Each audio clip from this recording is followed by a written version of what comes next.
എന്താ ഐസി ഘോഷ് ചെയ്ത തെറ്റ്? JNUവിന്റെ ചെയർപേഴ്സൺ ആയിരിക്കുമ്പോൾ RSSകാരെ JNUവിലേക്ക് കടത്തി വിട്ടിട്ടില്ല ഐസി നേതൃത്വം കൊടുക്കുന്ന SFIക്കാർ. അന്നു മുതൽ ഐസിയോട് രാജ്യത്ത് RSSന് വൈരാഗ്യമാണ്. നേരിട്ടും അല്ലാതെയും നിരവധി അക്രമങ്ങൾ ഐസി ഘോഷിനെതിരെ RSS ഇപ്പൊ തന്നെ നടത്തി കഴിഞ്ഞു. എണ്ണമറ്റ ആക്രമണങ്ങൾ ഏറ്റുവാങ്ങുമ്പോഴും ഡൽഹി പോലെ രാജ്യത്തിന്റെ പ്രധാനപ്പെട്ട തലസ്ഥാനത്ത് വിദ്യാർത്ഥിപക്ഷ പോരാട്ടങ്ങൾ ഏറ്റെടുത്തിന്നും ഐസിയും SFI സഖാക്കളും വർഗീയതക്കെതിരായ പോരാട്ടത്തിന് നേതൃത്വം കൊടുക്കുകയാണ്. ഐതിഹാസികമായ വിദ്യാർത്ഥി പ്രക്ഷോഭം ഡൽഹിയിൽ നടക്കുമ്പോ ആ വിദ്യാർത്ഥി പ്രക്ഷോഭത്തിന്റെ സമര നേതൃത്വമായി തലസ്ഥാനത്ത് SFI സഖാക്കൾ ഉണ്ടായിരുന്നു. 21ാമത്തെ ദിവസം നിരാഹാരം അനുഷ്ഠിച്ച സോനം വാങ്ചുക്കിനെ അപ്രതീക്ഷിതമായി സമരവേദിയിലേക്ക് കടന്നു കയറി പിടിച്ചുകൊണ്ടുപോകുമ്പോ ആ പിടിച്ചുകൊണ്ടുപോയ ഡൽഹി പോലീസിന്റെയും കേന്ദ്ര ഗവൺമെന്റിന്റെയും നടപടിക്കെതിരെ അതിശക്തമായി പ്രതികരിച്ച് നിരാഹാരം കിടക്കാൻ SFIയുടെ അഖിലേന്ത്യാ പ്രസിഡന്റ് ഐസി ഘോഷും ആ സമരവേദിയിലുണ്ടായി. അനശ്വര രക്തസാക്ഷി സഖാവ് കുഞ്ഞാലിയുടെ ആവേശകരമായ ഓർമ്മ പുതുക്കുന്ന ഈ രക്തസാക്ഷി ദിനം ഔപചാരികമായി ഉദ്ഘാടനം ചെയ്ത പാർട്ടിയുടെ സംസ്ഥാന കമ്മിറ്റി അംഗവും മുൻ സ്പീക്കറുമായ സഖാവ് AM ഷംസീർ, വേദിയിലുള്ള CPMന്റെ സമാദരണീയരായ നേതാക്കന്മാർ, സഖാവ് കുഞ്ഞാലിയെ അനുസ്മരിക്കാൻ ഇവിടെ എത്തിച്ചേർന്നിരിക്കുന്ന പ്രിയപ്പെട്ട പാർട്ടി സഖാക്കൾ, ജനാധിപത്യ വിശ്വാസികളെ, സഹോദരി സഹോദരന്മാർ, വളരെ വിശദമായ ഒരു രാഷ്ട്രീയ പ്രസംഗം സഖാവ് കുഞ്ഞാലിയെ അനുസ്മരിച്ച് ഇവിടെ പൂർത്തിയായി കഴിഞ്ഞിരിക്കുകയാണ്. കോൺഗ്രസുകാർ അരിങ്കൊല ചെയ്ത സഖാവ് കുഞ്ഞാലി ഉയർത്തിപ്പിടിച്ച ഇടതുപക്ഷ രാഷ്ട്രീയത്തെ എല്ലാ കാലവും ഇല്ലാതാക്കാൻ രാജ്യത്തെമ്പാടും നടന്ന ഗൂഢാലോചനകൾ, പരിശ്രമങ്ങൾ ഇന്ത്യയുടെ ചരിത്രത്തിലുടനീളം നമുക്ക് കാണാൻ കഴിയുന്നതാണ്. സഖാവ് കുഞ്ഞാലിയെ അനുസ്മരിക്കുന്ന ഇതേ വേളയിലാണ് ആകസ്മികമെന്ന് പറയട്ടെ ഐതിഹാസികമായ ഒരു വിദ്യാർത്ഥി പ്രക്ഷോഭം രാജ്യത്തെ വിദ്യാർത്ഥികളും ഇടതുപക്ഷവും എല്ലാം ചേർന്ന് കേന്ദ്ര ഗവൺമെന്റിനെതിരെ നടത്തി വിജയിച്ച പശ്ചാത്തലം കൂടി ഈ അനുസ്മരണത്തിൽ നമുക്ക് ആവേശം പകരുന്നതാണ്. എന്താണ് രാജ്യത്തെ ഇടതുപക്ഷത്തിന്റെ പങ്ക് നമ്മൾ കേൾക്കുന്ന ഒരു നിരന്തരമായ ചോദ്യമാണ്. ഇങ്ങനെ MP-മാർ കുറഞ്ഞില്ലേ? ബംഗാളിലും ത്രിപുരയിലും കേരളത്തിൽ നിങ്ങൾ ഭരിച്ചിരുന്നല്ലോ, ഇപ്പോഴെ ഭരണമില്ലല്ലോ. രാജ്യത്തൊരു സംസ്ഥാനത്തും ഭരണമില്ലാത്ത ഇടതുപക്ഷത്തിന് 64 MP-മാർ വരെ ഉണ്ടായിരുന്ന ഇടതുപക്ഷം ഇന്ന് വളരെ ചുരുങ്ങിയ എണ്ണത്തിലേക്ക് കുറഞ്ഞിരിക്കുന്ന രാജ്യത്തിന്റെ പാർലമെന്റിനകത്ത് എന്താണ് ഇടതുപക്ഷത്തിന് ഈ ജനാധിപത്യ ഇന്ത്യയിൽ നിർവഹിക്കാനുള്ള പങ്കെന്ന് പരിഹാസ്യരൂപേണ പലരും ചോദിക്കുന്നത് ഞാൻ നിങ്ങളും കേട്ടിട്ടുണ്ട്. ആ പരിഹാസ്യരൂപേണ ചോദിച്ചവർ ഇന്ന് രാജ്യത്തിന്റെ തെരുവിലേക്ക് നോക്കിയാൽ ഇടതുപക്ഷത്തിന്റെ പങ്ക്, ഇടതുപക്ഷത്തിന്റെ പ്രത്യയശാസ്ത്രപരമായ ഇടപെടൽ, ഇടതുപക്ഷം ഉയർത്തുന്ന സമരം അത് ഇടതുപക്ഷത്തിന് മാത്രമേ സംഘടിപ്പിക്കാനാകൂ എന്ന് ഈ രാജ്യത്തിന് നാം തെളിയിച്ചുകൊണ്ടിരിക്കുകയാണ്. നാം കുഞ്ഞാലിയെ അനുസ്മരിക്കുന്ന ഇതേ വേളയിലാണ് പാർട്ടിയുടെ പരമോന്നത പാർട്ടി ഓഫീസ് AKG ഭവനിലേക്ക് ഡൽഹി പോലീസ് ഇരമ്പിയാർത്തിയത്. വിദ്യാർത്ഥി പ്രക്ഷോഭത്തിന് നേതൃത്വം കൊടുത്ത സഖാവ് ഐസി ഘോഷിനെ അറസ്റ്റ് ചെയ്യാനാണ് ഡൽഹി പോലീസ് അവിടേക്ക് എത്തിയത്. നിങ്ങൾ മനസ്സിലാക്കേണ്ടത് RSSന്റെ കുട്ടിപ്പട്ടാളമായിട്ടാണ് ഇപ്പൊ ഡൽഹി പോലീസ് പ്രവർത്തിച്ചുകൊണ്ടിരിക്കുന്നത്. ഞങ്ങളെല്ലാം ഇന്നലെ ഡൽഹിയിലുണ്ടായിരുന്നു. മഹാത്മാഗാന്ധിയുടെ സമാധി സ്ഥലത്തേക്ക് പോലും എത്തിപ്പെടാൻ ഇന്ന് രാജ്യത്തെ മനുഷ്യർക്കാവുന്നില്ല. 4, 5, 6 ചെറുപ്പക്കാർ, അവർ ചെറുപ്പക്കാരാണെങ്കിൽ അവർ ഒരുമിച്ചാണ് ഡൽഹിയിൽ കൂട്ടമായി നടക്കുന്നതെങ്കിൽ ആ കൂട്ടമായി നടക്കുന്ന ചെറുപ്പക്കാരുടെ ഇടയിലേക്ക് ഡൽഹി പോലീസ് കടന്നു ചെല്ലുകയാണ്. നിങ്ങൾ എന്തിനു ഡൽഹിയിലേക്ക് വന്നു? നിങ്ങൾ എന്തിനു ഒരുമിച്ച് നടക്കുന്നു? നിങ്ങൾ എന്തിനാണ് ഇവിടെ നിൽക്കുന്നത്? രാജ്യത്തിന്റെ തലസ്ഥാനത്ത് സമാധാനവും സ്വസ്ഥമായി ചെറുപ്പക്കാർക്ക് നടക്കാൻ കഴിയാത്ത നിലയിലേക്ക് രാജ്യത്തിന്റെ ഭരണാധികാരികൾ വിറങ്ങലിച്ച് പേടിച്ചു പോയിരിക്കുന്നു. ഒരു വിദ്യാർത്ഥി നേതാവിനെ അറസ്റ്റ് ചെയ്യാൻ ഒരു പട ഇരമ്പിയാർത്ത് AKG ഭവനിലേക്ക് ചെല്ലുകയാണ്. എന്താ ഐസി ഘോഷ് ചെയ്ത തെറ്റ്? JNUവിന്റെ ചെയർപേഴ്സൺ ആയിരിക്കുമ്പോൾ RSSകാരെ JNUവിലേക്ക് കടത്തിവിട്ടിട്ടില്ല ഐസി നേതൃത്വം കൊടുക്കുന്ന SFIക്കാർ. അന്നു മുതൽ ഐസിയോട് രാജ്യത്തെ RSSന് വൈരാഗ്യമാണ്. നേരിട്ടും അല്ലാതെയും നിരവധി അക്രമങ്ങൾ ഐസി ഘോഷിനെതിരെ RSS ഇപ്പൊ തന്നെ നടത്തി കഴിഞ്ഞു. എണ്ണമറ്റ ആക്രമണങ്ങൾ ഏറ്റുവാങ്ങുമ്പോഴും ഡൽഹി പോലെ രാജ്യത്തിന്റെ പ്രധാനപ്പെട്ട തലസ്ഥാനത്ത് വിദ്യാർത്ഥിപക്ഷ പോരാട്ടങ്ങൾ ഏറ്റെടുത്തിന്നും ഐസിയും SFI സഖാക്കളും വർഗീയതക്കെതിരായ പോരാട്ടത്തിന് നേതൃത്വം കൊടുക്കുക. ഐതിഹാസികമായ വിദ്യാർത്ഥി പ്രക്ഷോഭം ഡൽഹിയിൽ നടക്കുമ്പോ ആ വിദ്യാർത്ഥി പ്രക്ഷോഭത്തിന്റെ സമര നേതൃത്വമായി തലസ്ഥാനത്ത് SFI സഖാക്കൾ ഉണ്ടായിരുന്നു. 21ാമത്തെ ദിവസം നിരാഹാരം അനുഷ്ഠിച്ച സോനം വാങ്ചുക്കിനെ അപ്രതീക്ഷിതമായി സമരവേദിയിലേക്ക് കടന്നു കയറി പിടിച്ചുകൊണ്ടുപോകുമ്പോ ആ പിടിച്ചുകൊണ്ടുപോയ ഡൽഹി പോലീസിന്റെയും കേന്ദ്ര ഗവൺമെന്റിന്റെയും നടപടിക്കെതിരെ അതിശക്തമായി പ്രതികരിച്ച് നിരാഹാരം കിടക്കാൻ SFIയുടെ അഖിലേന്ത്യാ പ്രസിഡന്റ് ഐസി ഘോഷും ആ സമരവേദിയിൽ ഉണ്ടായിരുന്നു. ഇതാണ് RSSനെ ഭയപ്പെടുത്തിയിരിക്കുന്നത്. ഇതാണ് RSSനെ ചൊടിപ്പിച്ചിരിക്കുന്നത്. വിദ്യാർത്ഥികൾ രാജ്യത്തെ ഭരണാധികാരികളെ വിറപ്പിക്കുമ്പോ, വിദ്യാർത്ഥികളുടെ ചോദ്യത്തിന് മുന്നിൽ രാജ്യത്തെ ഭരണാധികാരികൾ വിറങ്ങിച്ചു പോകുമ്പോ, നിശബ്ദരായി പോകുമ്പോ അവരെ പിടികൂടാൻ, കീഴ്പ്പെടുത്താൻ, എങ്ങനെയും അറസ്റ്റ് ചെയ്ത് ജയിലിനകത്ത് അടയ്ക്കണമെന്ന് RSS തീരുമാനിച്ചിരിക്കുന്നു, ഭരണകൂടം തീരുമാനിച്ചിരിക്കുന്നു. പലപ്പോഴും നമ്മൾ RSSന്റെയും ഫാസിസ്റ്റുകളുടെയും അക്രമോത്സുകമായ മുഖമാണ് കണ്ടിട്ടുള്ളത്. എവിടെയും വർഗീയ കലാപങ്ങൾ, അക്രമങ്ങൾ അഴിച്ചുവിടുന്ന RSSനെയാണ് നാം എല്ലായിടത്തും കണ്ടിട്ടുള്ളത്. എന്നാൽ എല്ലായിടത്തും അക്രമത്തിന്റെ അക്രമോത്സുകമായ മുഖവുമായി കടന്നെത്തുന്ന RSS ഇന്ന് രാജ്യത്തെ വിദ്യാർത്ഥികൾക്ക് മുന്നിൽ മുട്ടിടിച്ച് നിൽക്കുന്ന കാഴ്ചയാണ് നിങ്ങൾ ഇന്ത്യയിലേക്ക് നോക്കിയാൽ കാണാൻ കഴിയുന്നത്. വിദ്യാർത്ഥികൾ വിറപ്പിക്കുക. 56 ഇഞ്ച് നെഞ്ചളവാണ് രാജ്യത്തെ ഭരണാധികാരികളുടെ മാർക്കറ്റ് ചെയ്യപ്പെടുന്നത്. 56 ഇഞ്ച് നെഞ്ചളവുള്ള രാജ്യത്തിന്റെ ഭരണകൂടം വിദ്യാർത്ഥികൾക്ക് മുന്നിൽ പേടിച്ചെന്ത് ചെയ്യണമെന്നറിയാതെ ഡൽഹിയിൽ നെട്ടോട്ടമോടുക.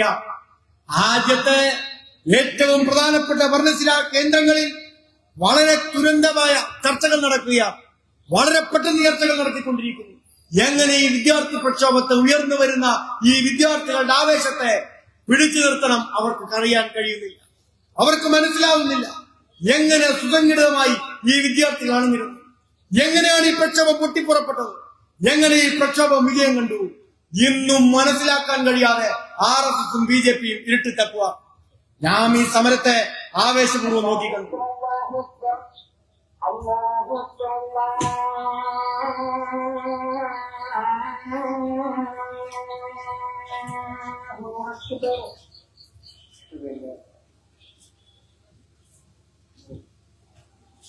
أشهد أن لا إله إلا الله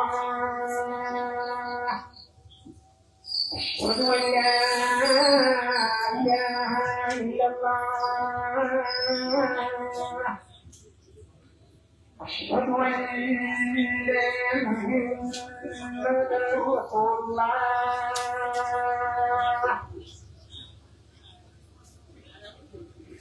أشهد أن محمدا رسول الله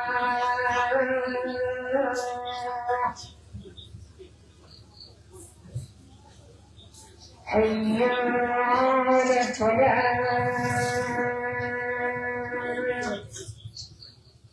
حي على الصلاة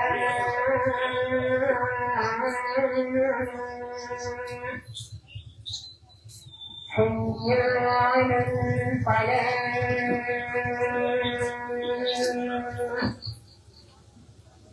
حي على الفلاح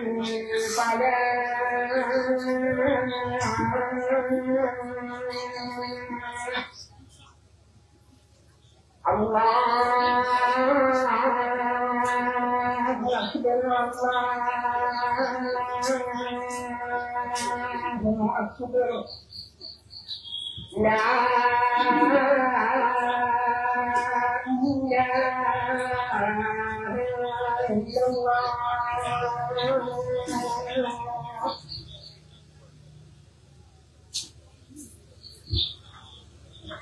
22 ലക്ഷത്തോളം വരുന്ന വിദ്യാർത്ഥികളുടെ ഭാവിയെ നേരിട്ട് ബാധിക്കുന്ന നീറ്റ് പോലെ രാജ്യത്ത് ഏറ്റവും അധികം വിദ്യാർത്ഥികൾ എഴുതുന്ന ഒരു മത്സര പരീക്ഷ സമാനതകളില്ലാത്ത നിലയിൽ രാജ്യത്ത് അട്ടിമറിക്കപ്പെട്ടത് ഞാനും നിങ്ങളും കണ്ടതാണ്. എങ്ങനെയാ പരീക്ഷ അട്ടിമറിക്കപ്പെട്ടത്? ആ പരീക്ഷയിൽ ലക്ഷക്കണക്കിനായ വിദ്യാർത്ഥികൾ ഉറക്കമൊഴിച്ച് കഷ്ടപ്പെട്ടിരുന്ന് പഠിച്ച് പരീക്ഷാ നടത്തിപ്പിനെ വിശ്വസിച്ച് പരീക്ഷ എഴുതാൻ അവിടെ എത്തിച്ചേരുമ്പോ ആ പരീക്ഷയുടെ ചോദ്യപേപ്പർ വളരെ മുൻകൂട്ടി തന്നെ ചോർത്തി പരീക്ഷാ കമ്പോളത്തിൽ കോടികൾ വിലമതിക്കുന്ന മൂല്യം ചാർത്തി തൂക്കിവെക്കുകയാണ്. ആരാ ഇത് തൂക്കിവെക്കാൻ നേതൃത്വം കൊടുക്കുന്നത്? പരീക്ഷാ ചോദ്യപേപ്പർ തയ്യാറാക്കിയവർ തന്നെ പരീക്ഷയുടെ ചോദ്യപേപ്പർ മറിച്ചു വിൽക്കുന്നു. രാജ്യം ഭരിക്കുന്ന ഗവൺമെന്റ് അറിയാതെ ഇത്രയും വലിയൊരു പരീക്ഷ ഇന്ത്യയെ നടത്തുന്നത് അട്ടിമറിക്കപ്പെടുമെന്ന് നമുക്ക് വിശ്വസിക്കാൻ കഴിയുന്നതാണോ? 10 വർഷക്കാലം നിങ്ങൾ രാജ്യത്തെ പരീക്ഷ അട്ടിമറികൾ പരിശോധിച്ചാൽ 152 മത്സര പരീക്ഷകളാണ് നമ്മുടെ ഇന്ത്യ മഹാരാജ്യത്ത് അട്ടിമറിക്കപ്പെട്ടത്.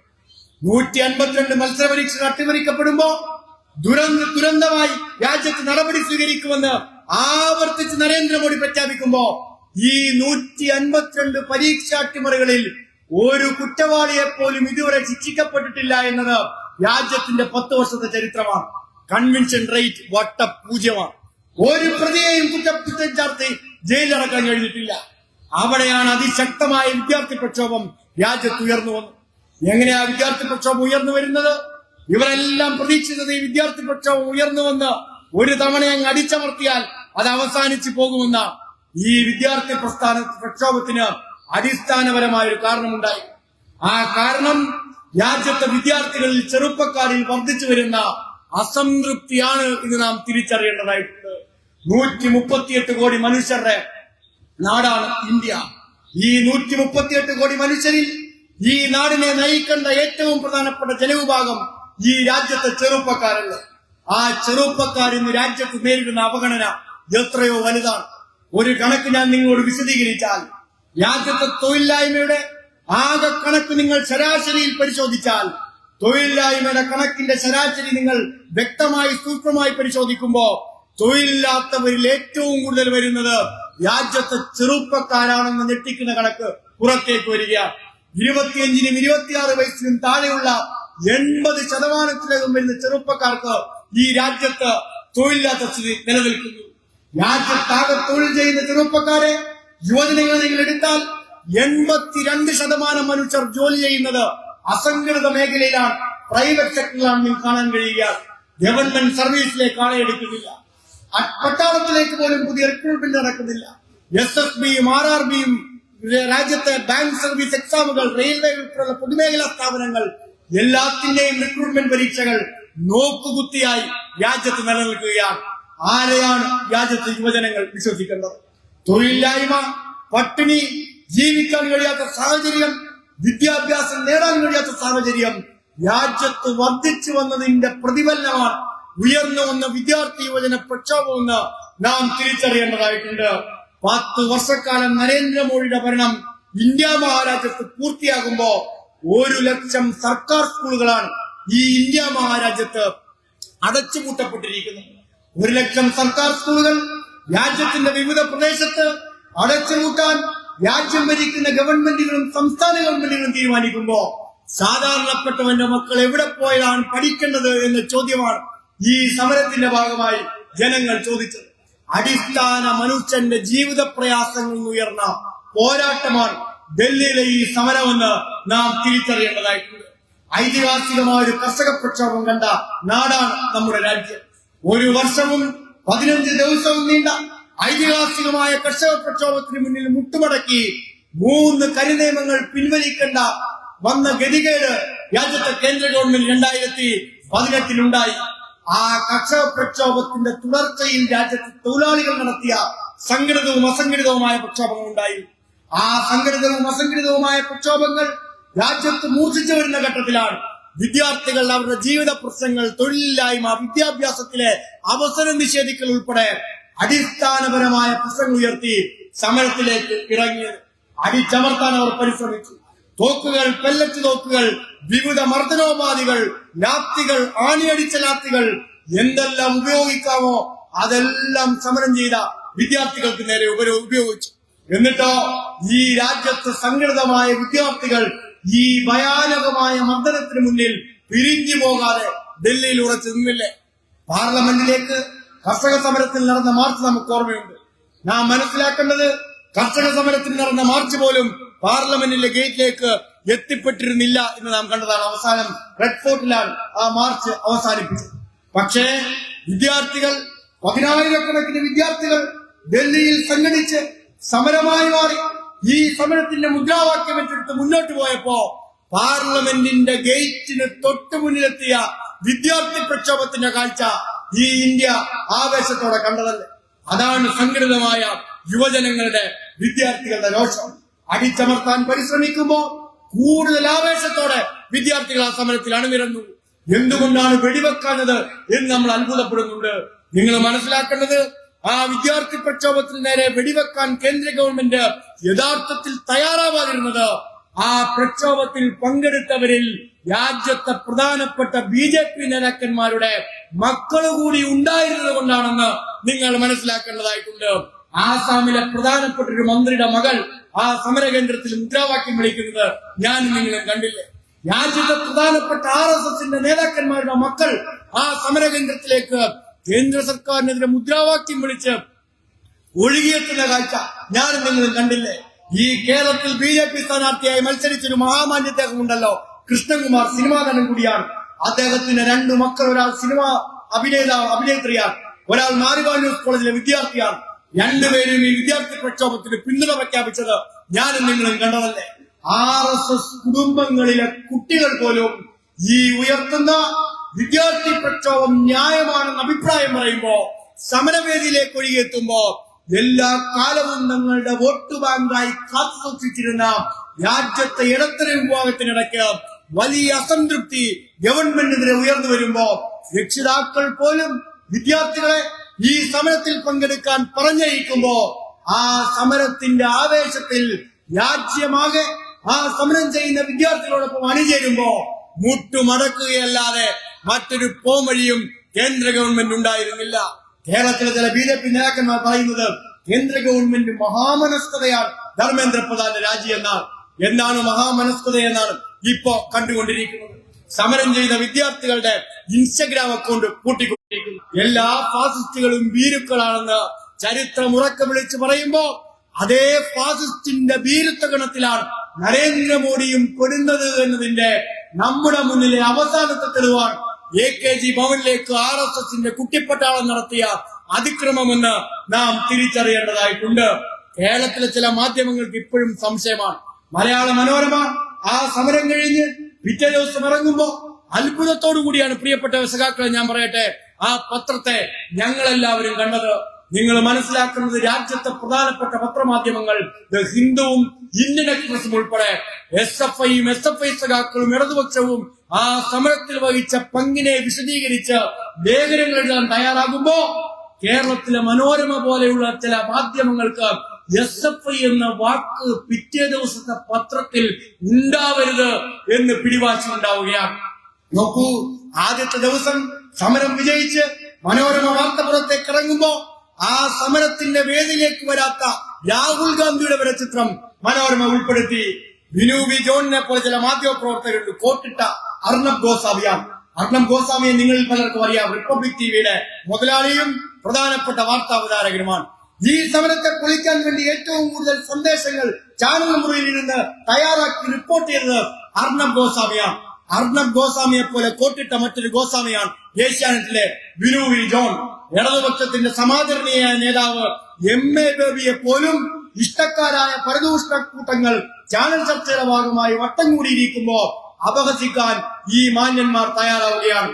എല്ലാ മാന്യന്മാരോട് സ്നേഹത്തോടെ ഒരു കാര്യം കേരളത്തിലെയും രാജ്യത്തെയും മനുഷ്യർ പറയുന്നത്, നിങ്ങൾ ആ ഡൽഹി സമരത്തിലേക്കൊന്ന് സൂക്ഷിച്ചു നോക്കിയാൽ ആ ഡൽഹി സമരത്തിൽ തൂത്തെറിയപ്പെട്ടത്, കടപുഴകി വീണത്, പറന്നുപോയത് അധികാരവർഗത്തിന്റെ ദാഷ്ട്യം മാത്രമായിരുന്നില്ല. അധികാരവർഗത്തിന് കുഴലൂതിയിരുന്ന, കാലു തിരുമ്മിക്കൊടുത്തിരുന്ന, അധികാരവർഗത്തിന്റെ പൈസ വാങ്ങി അവരുടെ പിടിയാളുകളായി മാറിയ മാധ്യമ തമ്പുരാക്കന്മാരെന്ന് സ്വയം വിശേഷിപ്പിച്ചിരുന്ന മാധ്യമ പുഴുക്കൾ കൂടിയായിരുന്നെന്ന് ഇവിടെ ഈ പൊരുളൂത്ത് നടത്തുന്ന മാധ്യമ മുതലാളിമാരും മാധ്യമ പ്രവർത്തകരും മനസ്സിലാക്കേണ്ടതായിട്ടുള്ള കാലം എല്ലാ അധമന്മാരെയും തൂത്തെറിയും. രാജ്യത്തെ മാധ്യമങ്ങളെ കൂവിയാണ് വിദ്യാർത്ഥികൾ ഓടിച്ചത്. ഈ ഗോഡി മീഡിയ ചോർഹെ എന്ന മുദ്രാവാക്യത്തിന് മുന്നിൽ റിപ്പോർട്ട് ചെയ്യാൻ കഴിയാതെ മാധ്യമങ്ങൾ സ്തംഭിച്ചിരുന്ന കാഴ്ച ഞാനും നിങ്ങളും കണ്ടതാണ്. ഇവിടെയും ചില മാധ്യമങ്ങൾ അവരാണ് ഈ കേരളത്തിന്റെ പൊതുബോധം സൃഷ്ടിക്കുന്നതെന്ന രീതിയിൽ മാധ്യമ വാർത്തകൾ പ്രചരിപ്പിച്ചുകൊണ്ടിരിക്കാൻ. ഡൽഹിയിലെ മാധ്യമങ്ങൾക്കുണ്ടായ അവസ്ഥ, ഡൽഹിയിലെ മാധ്യമങ്ങൾക്ക് വാർത്ത പോലും റിപ്പോർട്ട് ചെയ്യപ്പെടാൻ കഴിയാതെ ഓടിപ്പോകേണ്ടി വന്ന ഓട്ടം അത് ഡൽഹിയിൽ ആരംഭിച്ച് അവസാനിക്കുന്നതാണെന്ന് ബിനുവി ജോണിനെ പോലെ കേരളത്തിലെ അധമ മാധ്യമ പ്രവർത്തനം നടത്തുന്ന കാലു വെക്കുന്ന മാധ്യമ പ്രവർത്തകന്മാർ ബോധ്യപ്പെടുന്നല്ലായിരിക്കും. ഇങ്ങനെ ചില മാധ്യമ പ്രവർത്തകർ ഇറങ്ങിയിരിക്കുക. എന്താണ് ഇടതുപക്ഷത്തിന്റെ പങ്കെന്ന് ഇവിടുത്തെ ലീഗുകാർക്ക് ചിലപ്പോൾ സംശയം ഉണ്ടാവും. എന്താണ് ഇടതുപക്ഷത്തിന്റെ പങ്കെന്ന് ചിലപ്പോൾ കോൺഗ്രസുകാർക്ക് കേരളത്തിൽ സംശയം ഉണ്ടാവും. എന്താണ് ഈ സമരത്തിൽ ഇടതുപക്ഷം വഹിച്ച പങ്കെന്ന് നിങ്ങൾക്ക് ബോധ്യപ്പെടണമെങ്കിൽ ഇന്നലെ പുറത്തിറങ്ങിയ ഓർഗനൈസറിന്റെ ലേഖനം ഇവിടുത്തെ കോൺഗ്രസുകാരൻ ലീഗുകാരനെടുത്ത് വായിച്ചാൽ മതി. ഇടതുപക്ഷം ഈ സമരത്തിനൊപ്പം ചേർന്നതുകൊണ്ടാണ് ഈ സമരം ഒരു പ്രക്ഷോഭവും രാജ്യം കണ്ടൊരു വലിയ മൂവ്മെന്റുമായി മാറിയതെന്ന് വിമർശിച്ചിരിക്കുന്നത് രാജ്യത്തെ RSSന്റെ മുഖപത്രം ഓർഗനൈസറാണ്. ഇതേ ഓർഗനൈസറാണ് കേട്ടോ VD സതീശൻ മുഖ്യമന്ത്രിയായപ്പോ പുതിയ പ്രതീക്ഷയാണ് VD സതീശൻ എന്ന് ലേഖനം എഴുതി ലീഗുകാർ. പക്ഷേ അത് വായിച്ചിട്ടാണ് ലീഗുകാർക്ക് VD സതീശൻ സ്നേഹം കൂടുതലാണ്. ഈ ഓർഗനൈസർ ലേഖനം എഴുതുന്നു. എന്താ ലേഖനം? രാജ്യത്തെ ഇടതുപക്ഷം ഈ സമരത്തെ ഏറ്റെടുത്തത് കൊണ്ടാണ്, രാജ്യത്തെ ഇടതുപക്ഷം ഈ സമരത്തെ പിന്തുണച്ചത് കൊണ്ടാണ് വിദ്യാർത്ഥികൾ സംഘടിതമായി ഈ സമരത്തിന് നേതൃത്വം കൊടുത്ത് അതിന്റെ സമരവിജയത്തിലേക്ക് നയിച്ചത് എന്ന് ഇടതുപക്ഷത്തെ വിമർശിച്ച് ഓർഗനൈസർ ഇവരെ പിടികൂടിയില്ലെങ്കിൽ ഇന്ത്യ ആപത്തിലാണ് എന്ന് RSS പറയുകയാണ്. യഥാർത്ഥത്തിൽ RSSന്റെ ഓർഗനൈസറിലെ ലേഖനത്തിന്റെ പ്രതിഫലനമാണ് ഡൽഹിയിലെ CPMന്റെ ആസ്ഥാനത്തേക്ക് പോലീസ് നടത്തിയ നരവേട്ട എന്ന് നാം തിരിച്ചറിയേണ്ടതായിട്ടുണ്ട്. പിന്നെ ചില സംഘമിത്രങ്ങൾ ഇപ്പോ വലിയ ആവേശത്തിലാണ്.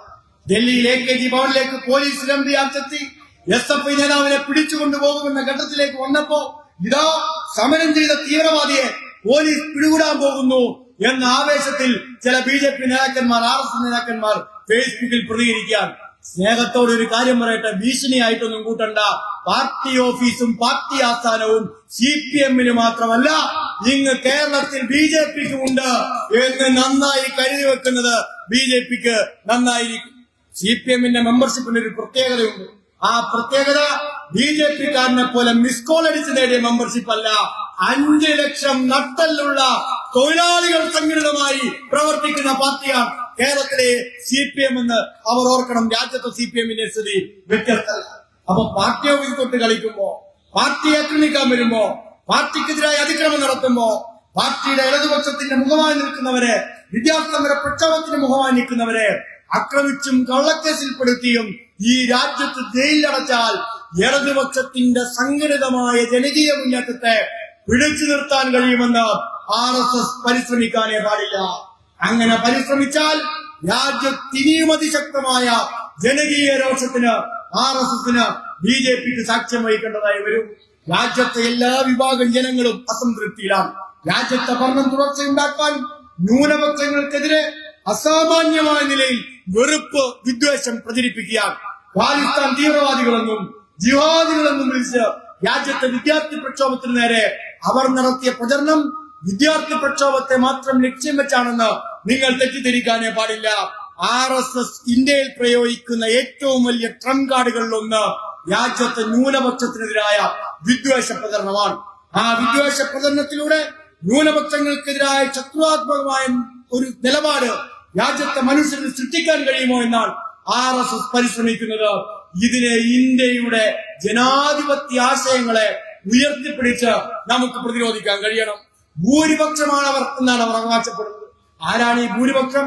നിങ്ങൾ ഇന്ത്യയുടെ ജനസംഖ്യ എടുത്ത് പരിശോധിച്ചാൽ RSS ഉയർത്തിപ്പിടിക്കുന്നത് മനുസ്മൃതിയാണെങ്കിൽ, ആ മനുസ്മൃതിയിലെ വർണ്ണാശ്രമ ധർമ്മം അനുസരിച്ചാണെങ്കിൽ ക്ഷത്രിയന്മാരും ബ്രാഹ്മണന്മാരുമാണ് രാജ്യം ഭരിക്കേണ്ടത് എന്നാണ് മനുസ്മൃതിയിൽ എഴുതി വെച്ചിരിക്കുന്നത്. രാജ്യത്തെ ആകെ ജനസംഖ്യ എടുക്കുക RSSകാരാ, രാജ്യത്തെ ആകെ മനുഷ്യന്റെ എണ്ണം എടുക്കുക RSSകാരാ. രാജ്യത്തെ മനുഷ്യന്റെ ആകെ എണ്ണത്തിൽ ഈ ക്ഷത്രിയന്മാരുടെ ബ്രാഹ്മണന്മാരുടെ അംഗസംഖ്യ എത്ര പുറത്തുവിടാൻ RSS ധൈര്യമുണ്ടോ? നിങ്ങൾ മനസ്സിലാക്കേണ്ടത് മുസ്ലിം ജനവിഭാഗത്തെ, ക്രിസ്ത്യൻ ജനവിഭാഗത്തെ, പട്ടികജാതി പട്ടികവർഗ വിഭാഗത്തെ രാജ്യത്തെ പിന്നോക്ക ജനവിഭാഗങ്ങളെ നിങ്ങൾ ഈ രാജ്യത്തെ ന്യൂനപക്ഷമാണെന്നും നിങ്ങൾ പിന്നോക്കക്കാരാണെന്നും നിങ്ങളല്ല ഈ രാജ്യം ഭരിക്കുന്നതെന്ന് ആവർത്തിച്ച് ഇവർ കൊട്ടിഘോഷിക്കുമ്പോൾ RSS ഉയർത്തിപ്പിടിക്കുന്ന തത്വസംഹിതയിലെ ഭരണാധികാരികൾ രാജ്യത്ത് വെറും 5% താഴെയാണ് എന്ന് രാജ്യത്തിന്റെ ജനസംഖ്യ നമ്മളോട് പറയുന്നുണ്ട്. 15% കേട്ടോ രാജ്യത്തെ മുസ്ലിം ജനവിഭാഗത്തിന്റെ രാജ്യത്തെ ജനസംഖ്യ. ഏതാണ്ട് 4-5% ക്രിസ്ത്യൻ ജനവിഭാഗ ജനസംഖ്യയുണ്ട്. പട്ടികജാതി പട്ടികവർഗ വിഭാഗങ്ങൾ ഏതാണ്ട് 26% ഈ രാജ്യത്തുണ്ട്. ഈ ജനവിഭാഗം ചേരാതെ എങ്ങനെയാണ് നിങ്ങൾ ഈ ഇന്ത്യ മഹാരാജ്യത്തെ നോക്കിക്കാണുന്നതെന്ന് RSS ഒന്ന് വിശദീകരിക്കാൻ തയ്യാറാവുന്നത്. ഈ രാജ്യത്തിന്റെ സ്വാതന്ത്ര്യ സമര പോരാട്ടത്തിൽ നിർണായകമായ പങ്ക് വഹിച്ചത് രാജ്യത്തെ മുസ്ലിം ജനവിഭാഗമായിരുന്നുവെന്ന് എങ്ങനെ RSSന് മറക്കാൻ കഴിയും? RSS ആ സമരത്തിൽ ഉണ്ടായിരുന്നില്ല. രാജ്യത്തിന്റെ സ്വാതന്ത്ര്യ സമരം ഐതിഹാസികമായ മുന്നേറ്റം സൃഷ്ടിക്കുന്ന ഘട്ടത്തിൽ ആ പരിസരത്തേക്ക് തിരിഞ്ഞു നോക്കാത്തവരാണ്. ഇന്ത്യയും പാകിസ്ഥാനും വിഭജിക്കപ്പെടുമ്പോ പോലും ഇന്ത്യയാണ് എന്റെ മാതൃരാജ്യമെന്ന് പ്രഖ്യാപിച്ച രാജ്യത്തിന്റെ സ്വാതന്ത്ര്യ സമരത്തിന് ജീവൻ കൊടുത്ത ഇന്ത്യയിലെ മുസൽമാനെ ഈ 2026 ആക്രമിക്കാൻ RSS തയ്യാറാവുന്നത് ഇന്ത്യയെ ആക്രമിക്കുന്നതിന് തുല്യമാണ്. ന്യൂനപക്ഷങ്ങൾക്കെതിരായ അക്രമമെന്ന് നാം തിരിച്ചറിയേണ്ടതായിട്ടുണ്ട്. ഇന്ത്യയെ ആക്രമിക്കുന്നത് തുല്യമാണ്. ഇന്ത്യയുടെ ഭരണഘടനയെ ആക്രമിക്കുന്നത് തുല്യമാണ്. ഇന്ത്യയിലെ സാധാരണപ്പെട്ട മനുഷ്യന്റെ ജീവിതത്തെ ആക്രമിക്കുന്നത് തുല്യമാണ്. ന്യൂനപക്ഷങ്ങൾക്കെതിരായി RSSന്റെ അക്രമമെന്ന് തിരിച്ചറിയാൻ ഇന്ത്യക്ക് സാധിക്കണം. അത് സാധിച്ചില്ലെങ്കിൽ ഇന്ത്യ എന്ന ആശയം രാജ്യത്ത് നിലനിൽക്കാതെ പോകുമെന്ന് നാം ഓർമ്മപ്പെടുത്തേണ്ടതായിട്ടുണ്ട്. അപ്പൊ ന്യൂനപക്ഷങ്ങൾക്കെതിരെ സൃഷ്ടിക്കപ്പെടുന്ന ന്യൂനപക്ഷ വിഭാഗങ്ങളെ ലക്ഷ്യമിട്ട് രാജ്യത്ത് നടക്കുന്ന സംഘടിതവും അസംഘടിതവുമായ ഈ കരുനീക്കങ്ങളെ പ്രതിരോധിക്കാൻ ഇന്ത്യയിലെ മതനിരപേക്ഷവാദികളായ മനുഷ്യരെല്ലാം ഒരുമിച്ച് ചേരേണ്ടതായിട്ടുണ്ട്. ആ ഐതിഹാസികമായ പ്രക്ഷോഭത്തിന്റെ ചൂടുവെപ്പാണ് ഡൽഹിയിലെ സമരമെന്ന് നാം തിരിച്ചറിയേണ്ടതായിട്ടുണ്ട്. RSSന് എല്ലാ കാലത്തും പിന്തുണ പ്രഖ്യാപിച്ച രാജ്യത്തെ പ്രധാനപ്പെട്ട ജനവിഭാഗങ്ങൾ പോലും അവരിൽ നിന്ന് മാറി ചിന്തിക്കുന്നുവെന്ന ശുഭസൂചകമായ വാർത്ത രാജ്യത്ത് വരുമ്പോ എല്ലാ ഫാസിസ്റ്റുകൾക്കും അന്ത്യമുണ്ടാകുമെന്ന ചരിത്രപരമായ നേർസാക്ഷ്യമാണ് ഇന്ത്യയിൽ ആവർത്തിക്കാൻ പോകുന്നതെന്ന് ഇന്ത്യ തെളിയിച്ചുകൊണ്ടിരിക്കുന്നു. ഇനിയും പ്രക്ഷോഭങ്ങൾ ശക്തിപ്പെടണം. വിശ്വാസത്തിന്റെ പേരിൽ മനുഷ്യരെ ഭിന്നിപ്പിക്കുന്നവർ അമ്പലങ്ങൾ കൊള്ളയടിച്ചുകൊണ്ടിരിക്കുമ്പോ വിശ്വാസികൾ തന്നെ സംഘടിച്ച് ഈ അമ്പലക്കള്ളന്മാരെ ചോദ്യം ചെയ്യാൻ രാജ്യത്തിന്റെ തെരുവിലേക്ക് ഇറങ്ങണം. നരേന്ദ്രമോദി ഒന്നും ഞങ്ങൾക്കൊരു എതിരാളിയെ അല്ല എന്നാണ് രാജ്യത്തെ വിദ്യാർത്ഥികൾ പ്രഖ്യാപിച്ചത്. കണ്ടല്ലോ, നരേന്ദ്രമോദിക്ക് ഒരു വിഷയത്തിലും പ്രതികരിക്കാതെ മൗനി ബാബയായിരുന്ന പ്രധാനമന്ത്രി ഇന്ന് രാജ്യത്തെ വിഷയങ്ങളോട് പ്രതികരിക്കാൻ പുതിയ മാർഗങ്ങൾ തേടുന്നതിലേക്ക് ഈ വിദ്യാർത്ഥി പ്രക്ഷോഭം വഴിവെച്ചു എന്നത് ഭരണാധികാരികൾ അക്ഷരാർത്ഥത്തിൽ ഇനി എന്താണ് ചെയ്യേണ്ടത് എന്നറിയാതെ സ്തബ്ധരായി നിൽക്കുന്നു എന്നതിന്റെ ഏറ്റവും വലിയ ഉദാഹരണമായി മാറിയിരിക്കുകയാണ്. ഈ ഇന്ത്യൻ പശ്ചാത്തലത്തിലാണ് രാജ്യത്തെ ഉയർന്നു വരുന്ന സംഘടിതമായ പ്രതിപക്ഷ പോരാട്ടത്തെ നാം കാണുന്നത്. എന്തേ രാഹുൽ ഗാന്ധിക്ക് ജന്തർ മന്ദർ വരെ പോകാൻ സമയം കിട്ടാതിരുന്നത്? രാഹുൽ ഗാന്ധിക്കും ഇന്ദിരാഗാന്ധി പ്രിയങ്ക ഗാന്ധിക്കും എന്തേ ജന്തർ മന്ദറിൽ പോയി കൂടിയ തടിച്ചുകൂടി 50,000-നും 1,00,000-നും ഇടയ്ക്ക് വരുന്ന ആ വിദ്യാർത്ഥി സഞ്ചയത്തെ അഭിസംബോധന ചെയ്യാൻ കഴിയാതെ പോയത്? അവിടെയാണ് അധികാരമാണ് കോൺഗ്രസിന്റെ പ്രശ്നമെന്ന് ഈ സന്നിഗ്ധ ഘട്ടത്തിലും കോൺഗ്രസ് തെളിയിച്ചത് നാം തിരിച്ചറിയേണ്ടതായിട്ടുള്ളത്. ഇവരെങ്ങാനും ഇനി നാളെ ഒരു രാഷ്ട്രീയ പാർട്ടിയായി മാറി തങ്ങൾക്ക് ഭീഷണിയായി മാറുമോ എന്നാണ് ഇപ്പോഴും രാഹുൽ ഗാന്ധി ചിന്തിച്ചുകൊണ്ടിരിക്കുന്നത്. രാഹുൽ ഗാന്ധി ചൂടുവെള്ളത്തിൽ വീണ പൂച്ചയാണ്. പണ്ടിതുപോലെ അന്നാഹസാര സമരം നടത്തി ആം ആദ്മി പാർട്ടി ഉണ്ടാക്കി. ആം ആദ്മി പാർട്ടി BJP കോൺഗ്രസിന്റെ കയ്യിലുണ്ടായിരുന്ന ഡൽഹി സംസ്ഥാനവും കൊണ്ട് പോയതിനു ശേഷം ഏത് പ്രക്ഷോഭം വന്നാലും കോൺഗ്രസുകാർക്ക് പേടിയാണ്. ജനകീയ പ്രക്ഷോഭമായിക്കോട്ടെ, ജനങ്ങൾ സംഘടിക്കുന്ന പ്രക്ഷോഭമായിക്കോട്ടെ, ആ പ്രക്ഷോഭത്തിന്റെ ആത്യന്തികമായി ആരധികാരം കൊണ്ടുപോകുമെന്ന അധികാര കസേരയുടെ തർക്കമാണ് ഇന്നും രാജ്യത്തെ കോൺഗ്രസ് നിൽക്കുന്നത്. കോൺഗ്രസ് ഇനി എന്നാണ് നന്നാവാൻ പോകുന്നത്? രാജ്യത്തെ കോൺഗ്രസ് വിശാലമായ ജനകീയ താല്പര്യത്തിലേക്ക് എന്തുകൊണ്ടാണ് എത്തിപ്പെടാൻ കഴിയാത്തത്? ഒരു ജനകീയ സമരം പൊട്ടിപ്പുറപ്പെട്ടു വരുന്നു. അതിൽ വിദ്യാർത്ഥികൾ കണ്ണുചേരാതെ അണപൊട്ടാതെ കണ്ണുചേർന്നുകൊണ്ടിരിക്കുന്നു. ആ പ്രക്ഷോഭം നടക്കുന്ന വേദിയിലേക്ക് രാജ്യത്തിന്റെ പ്രതിപക്ഷ നേതാവിന് എത്തിച്ചേരാൻ എന്തുകൊണ്ടാണ് കഴിയാതെ പോകുന്നത്? അവിടെയാണ് അധികാരം മാത്രം ലക്ഷ്യം വെച്ച് ഇന്ത്യയിൽ രാഷ്ട്രീയ പ്രവർത്തനം നടത്തിയാൽ ഇന്ത്യയിലെ BJPയെ പരാജയപ്പെടുത്താൻ കോൺഗ്രസിന് കഴിയാതെ പോകുമെന്ന സത്യം നാം കോൺഗ്രസിനെ ഓർമ്മപ്പെടുത്തേണ്ടത്. രാഹുൽ ഗാന്ധി പ്രധാനമന്ത്രി സ്ഥാനാർത്ഥിയായി കോൺഗ്രസ് ഉയർത്തിക്കാണിച്ചോ? ഞങ്ങൾക്ക് പരാതിയില്ല. ഇനി രാഹുൽ ഗാന്ധിയേക്കാൾ മെച്ചം പ്രിയങ്ക ഗാന്ധിയാണെന്ന് അഭിപ്രായമുണ്ടെങ്കിൽ നിങ്ങൾ പ്രിയങ്ക ഗാന്ധിയെ പ്രധാനമന്ത്രി സ്ഥാനാർത്ഥിയായി ഉയർത്തിക്കാണിക്ക്, ഞങ്ങൾക്ക് തർക്കമില്ല. നിങ്ങൾ ആരെ പ്രധാനമന്ത്രി സ്ഥാനാർത്ഥിയായി ഉയർത്തിക്കാണിക്കുന്നോ ഇല്ലയോ എന്നതല്ല ഇന്ത്യയിലെ ജനങ്ങളുടെ പ്രശ്നം. സംഘടിതമായി വിദ്യാർത്ഥി പ്രക്ഷോഭത്തിന്, ജനകീയ പ്രക്ഷോഭത്തിന് നേതൃത്വമാവാൻ ഇന്ത്യയിലെ കോൺഗ്രസിനാകുമോ എന്നതാണ്. രാഹുൽ ഗാന്ധി നയിക്കുന്ന കോൺഗ്രസ് എന്നതിൽ എവിടെ നിൽക്കുന്നുവെന്ന് കോൺഗ്രസിനെ കൈയഴിച്ച് പിന്തുണയ്ക്കുന്ന ലീഗ് ഉൾപ്പെടെയുള്ള പാർട്ടികൾ ആത്മപരിശോധന നടത്തണമെന്ന് ഞാൻ അഭ്യർത്ഥിക്കുകയാണ്. എന്റെ ഓർമ്മ ശരിയാണെങ്കിൽ 2008 രാഹുൽ ഗാന്ധി ഈ രാജ്യത്തിന്റെ കോൺഗ്രസിന്റെ നേതൃത്വത്തിലേക്ക് കടന്നു വരുന്നത്. അന്ന് 2008 രാഹുൽ ഗാന്ധി കോൺഗ്രസിന്റെ നേതൃത്വത്തിലേക്ക് കടന്നു വരുമ്പോൾ 1026 MLA-മാർ രാജ്യത്ത് വിവിധ സംസ്ഥാനങ്ങളിലായി കോൺഗ്രസിനുണ്ട്. ഇന്ന് 2026 രാഹുൽ ഗാന്ധി നയിച്ച കോൺഗ്രസ് എത്തിച്ചേർന്നിരിക്കുമ്പോ 1026 MLA-മാർ എന്നത് ഇന്ന് കേവലം 600 കുറഞ്ഞിരിക്കുന്നു എന്ന ഞെട്ടിക്കുന്ന വസ്തുത ഇന്ത്യയിലെ കോൺഗ്രസും ലീഗും തിരിച്ചറിയുന്നുണ്ടോ? 2014 14 സംസ്ഥാനങ്ങൾ ഭരിച്ചിരുന്ന പാർട്ടി ഇന്ത്യൻ നാഷണൽ കോൺഗ്രസ് ആയിരുന്നില്ല. 14 സംസ്ഥാനങ്ങൾ ഭരിച്ചിരുന്ന ആ പാർട്ടി 2026 എത്തുമ്പോ 5 സംസ്ഥാനങ്ങളിലേക്ക് മാത്രം ചുരുങ്ങിപ്പോയതിന്റെ രാഷ്ട്രീയ ഉത്തരവാദിത്തം ആർക്കാണ് ഏറ്റെടുക്കാൻ കഴിയുന്നത്? രാജ്യത്തെ RSSനോട്, സംഘപരിവാരത്തോട് മൃദു സമീപനം സ്വീകരിച്ചതിന്റെ പ്രതിഫലനമാണ് കോൺഗ്രസ് പാർട്ടി തന്നെ BJP ആയി മാറിയതെന്ന് നാം തിരിച്ചറിയേണ്ടതായിട്ടുണ്ട്. ഇന്ന് രാജ്യത്തെ ന്യൂനപക്ഷങ്ങൾക്കെതിരെ സമാനമായി വേട്ട നടത്തുന്ന, സമാനതകളില്ലാത്ത വേട്ട നടത്തുന്നത് ആസാം മുഖ്യമന്ത്രി ഹിമന്ത ബിശ്വാസ് ശർമ്മയാണ്. ആരാ ഹിമന്ത ബിശ്വാസ് ശർമ്മ? BJPയുടെ ഇപ്പോഴത്തെ മുഖ്യമന്ത്രി ഹിമന്ത ബിശ്വാസ് ശർമ്മ കോൺഗ്രസിന്റെയും അവസാനത്തെ മുഖ്യമന്ത്രിയാണ് ആസാമിലെ. മണിപ്പൂരിലെ രാജിവെച്ച മുഖ്യമന്ത്രി കോൺഗ്രസ് മുഖ്യമന്ത്രി ആയിരുന്നില്ലേ? അരുണാചൽ പ്രദേശിലെ മുഖ്യമന്ത്രി കോൺഗ്രസ് മുഖ്യമന്ത്രി ആയിരുന്നില്ലേ? രാജ്യത്തെ പ്രധാനപ്പെട്ട പല സംസ്ഥാനങ്ങളിലും ഇന്ന് BJPക്ക് നേതൃത്വം കൊടുക്കുന്നവരായി കോൺഗ്രസ് പാർട്ടി നേതാക്കന്മാർ എങ്ങനെ മാറി എന്ന് ആത്മപരിശോധന നടത്താൻ ഇന്ത്യയിലെ കോൺഗ്രസിന് ആവുന്നുണ്ടോ? വളരെ മനോഹരമായ ഒരു ലേഖനം ചരിത്രകാരൻ രാമചന്ദ്ര ഗുഹ ഈ അടുത്ത് എഴുതുന്ന മാതൃഭൂമി ആഴ്ചപ്പതിപ്പിലാണെന്നാണ് എന്റെ ഓർമ്മ. ആ ആഴ്ചപ്പതിപ്പിലെ ലേഖനത്തിൽ രാമചന്ദ്ര ഗുഹ രാജ്യത്തെ പ്രധാനപ്പെട്ട ചരിത്രകാരനാണ്. അദ്ദേഹം പറയുന്നുണ്ട്, ഒരു യുവ കോൺഗ്രസ് MP അദ്ദേഹത്തെ സമീപിച്ചു. രാഹുൽ ഗാന്ധിക്ക് എന്തെങ്കിലും ഉപദേശം കൊടുക്കാനുണ്ടോ അങ്ങേക്ക്? ആ ഉപദേശത്തിന്റെ ഭാഗമായി അന്ന് രാമചന്ദ്ര ഗുഹ രാഹുൽ ഗാന്ധിക്ക് കൊടുത്ത ഏറ്റവും പ്രധാനപ്പെട്ട ഉപദേശം പ്രിയങ്ക ഗാന്ധിയെ തെരഞ്ഞെടുപ്പിൽ മത്സരിപ്പിക്കരുത് എന്നായിരുന്നു. ആ ഉപദേശം കൊടുത്ത് മാസങ്ങൾ കഴിയുന്നതിന് മുമ്പ് വയനാട്ടിലേക്ക് പ്രിയങ്ക ഗാന്ധിയെ കെട്ടിയിറക്കി മത്സരിപ്പിക്കുന്ന കാഴ്ച ഞാനും നിങ്ങളും കണ്ടില്ലേ? രാജ്യം ഒരു കുടുംബ സ്വത്തായി എല്ലാ കാലവും നിലനിർത്തിയിരുന്ന കോൺഗ്രസിന്റെ കുടുംബ വാഴ്ചക്കെതിരായ ജനവധിയാണ് 2014 രാജ്യത്തുണ്ടായതെങ്കിൽ അതിൽ നിന്നും ഒരു തരിമ്പ് പാഠം പഠിച്ച് മനസ്സിലാക്കാൻ രാജ്യത്തെ കോൺഗ്രസിനായിട്ടില്ല എന്ന് തെളിയിക്കുന്ന നിലയിലാണ് ഇന്നും കോൺഗ്രസിന്റെ പ്രവർത്തനം നടന്നുകൊണ്ടിരിക്കുന്നത്. ആ രാഹുൽ ഗാന്ധിയും പ്രിയങ്ക ഗാന്ധിയും വയനാട്ടിലേക്ക് വന്നപ്പോ ഇവിടെ നടന്ന പ്രചരണം നിങ്ങൾക്ക് ഓർമ്മയില്ല? ഞാൻ ആ പ്രചരണങ്ങളിൽ പലത് ഓർക്കുന്നുണ്ട്. അന്ന് എന്റെ ഓർമ്മ ശരിയാണെങ്കിൽ ആദ്യം 2019 രാഹുൽ ഗാന്ധി മത്സരിക്കാൻ വന്നപ്പോ ഇവിടുത്തെ പ്രധാനപ്പെട്ട സാംസ്കാരിക പ്രവർത്തകന്മാർ പറഞ്ഞത് നെഹ്റുവിന്റെ ഛായയുള്ള ഒരാളിതാ കേരളത്തിലേക്ക് മത്സരിക്കാൻ വരുന്നു എന്നാണ്. വീണ്ടും ആ പ്രയോഗം നമ്മളിപ്പോ കേട്ടു 2026. അതിലേക്ക് ഞാൻ വരാം. രാഹുൽ ഗാന്ധി മത്സരിക്കാൻ വന്നപ്പോ 2019 കേരളത്തിലെ സാംസ്കാരിക നായകന്മാർ കോൺഗ്രസിനൊപ്പം നിൽക്കുന്നവർ പറഞ്ഞത് നെഹ്റുവിന്റെ ഛായയുള്ള രാഹുൽ ഗാന്ധി മത്സരിക്കാൻ വരും. നമ്മൾ പറഞ്ഞു, നല്ല കാര്യം. രാജ്യത്തെ പ്രധാനപ്പെട്ട ഒരു കോൺഗ്രസ് നേതാവ് BJP ഭരിക്കുന്ന സംസ്ഥാനങ്ങളെല്ലാം ഉപേക്ഷിച്ച് ഇടതുപക്ഷം ഭരിക്കുന്നിടത്തേക്ക് വന്ന് മത്സരിക്കട്ടെ, മത്സരിച്ച് ജയിക്കുന്നെങ്കിൽ ജയിച്ചോട്ടെ, നമ്മൾ അന്തസ്സായി രാഷ്ട്രീയ മത്സരം നടത്തി.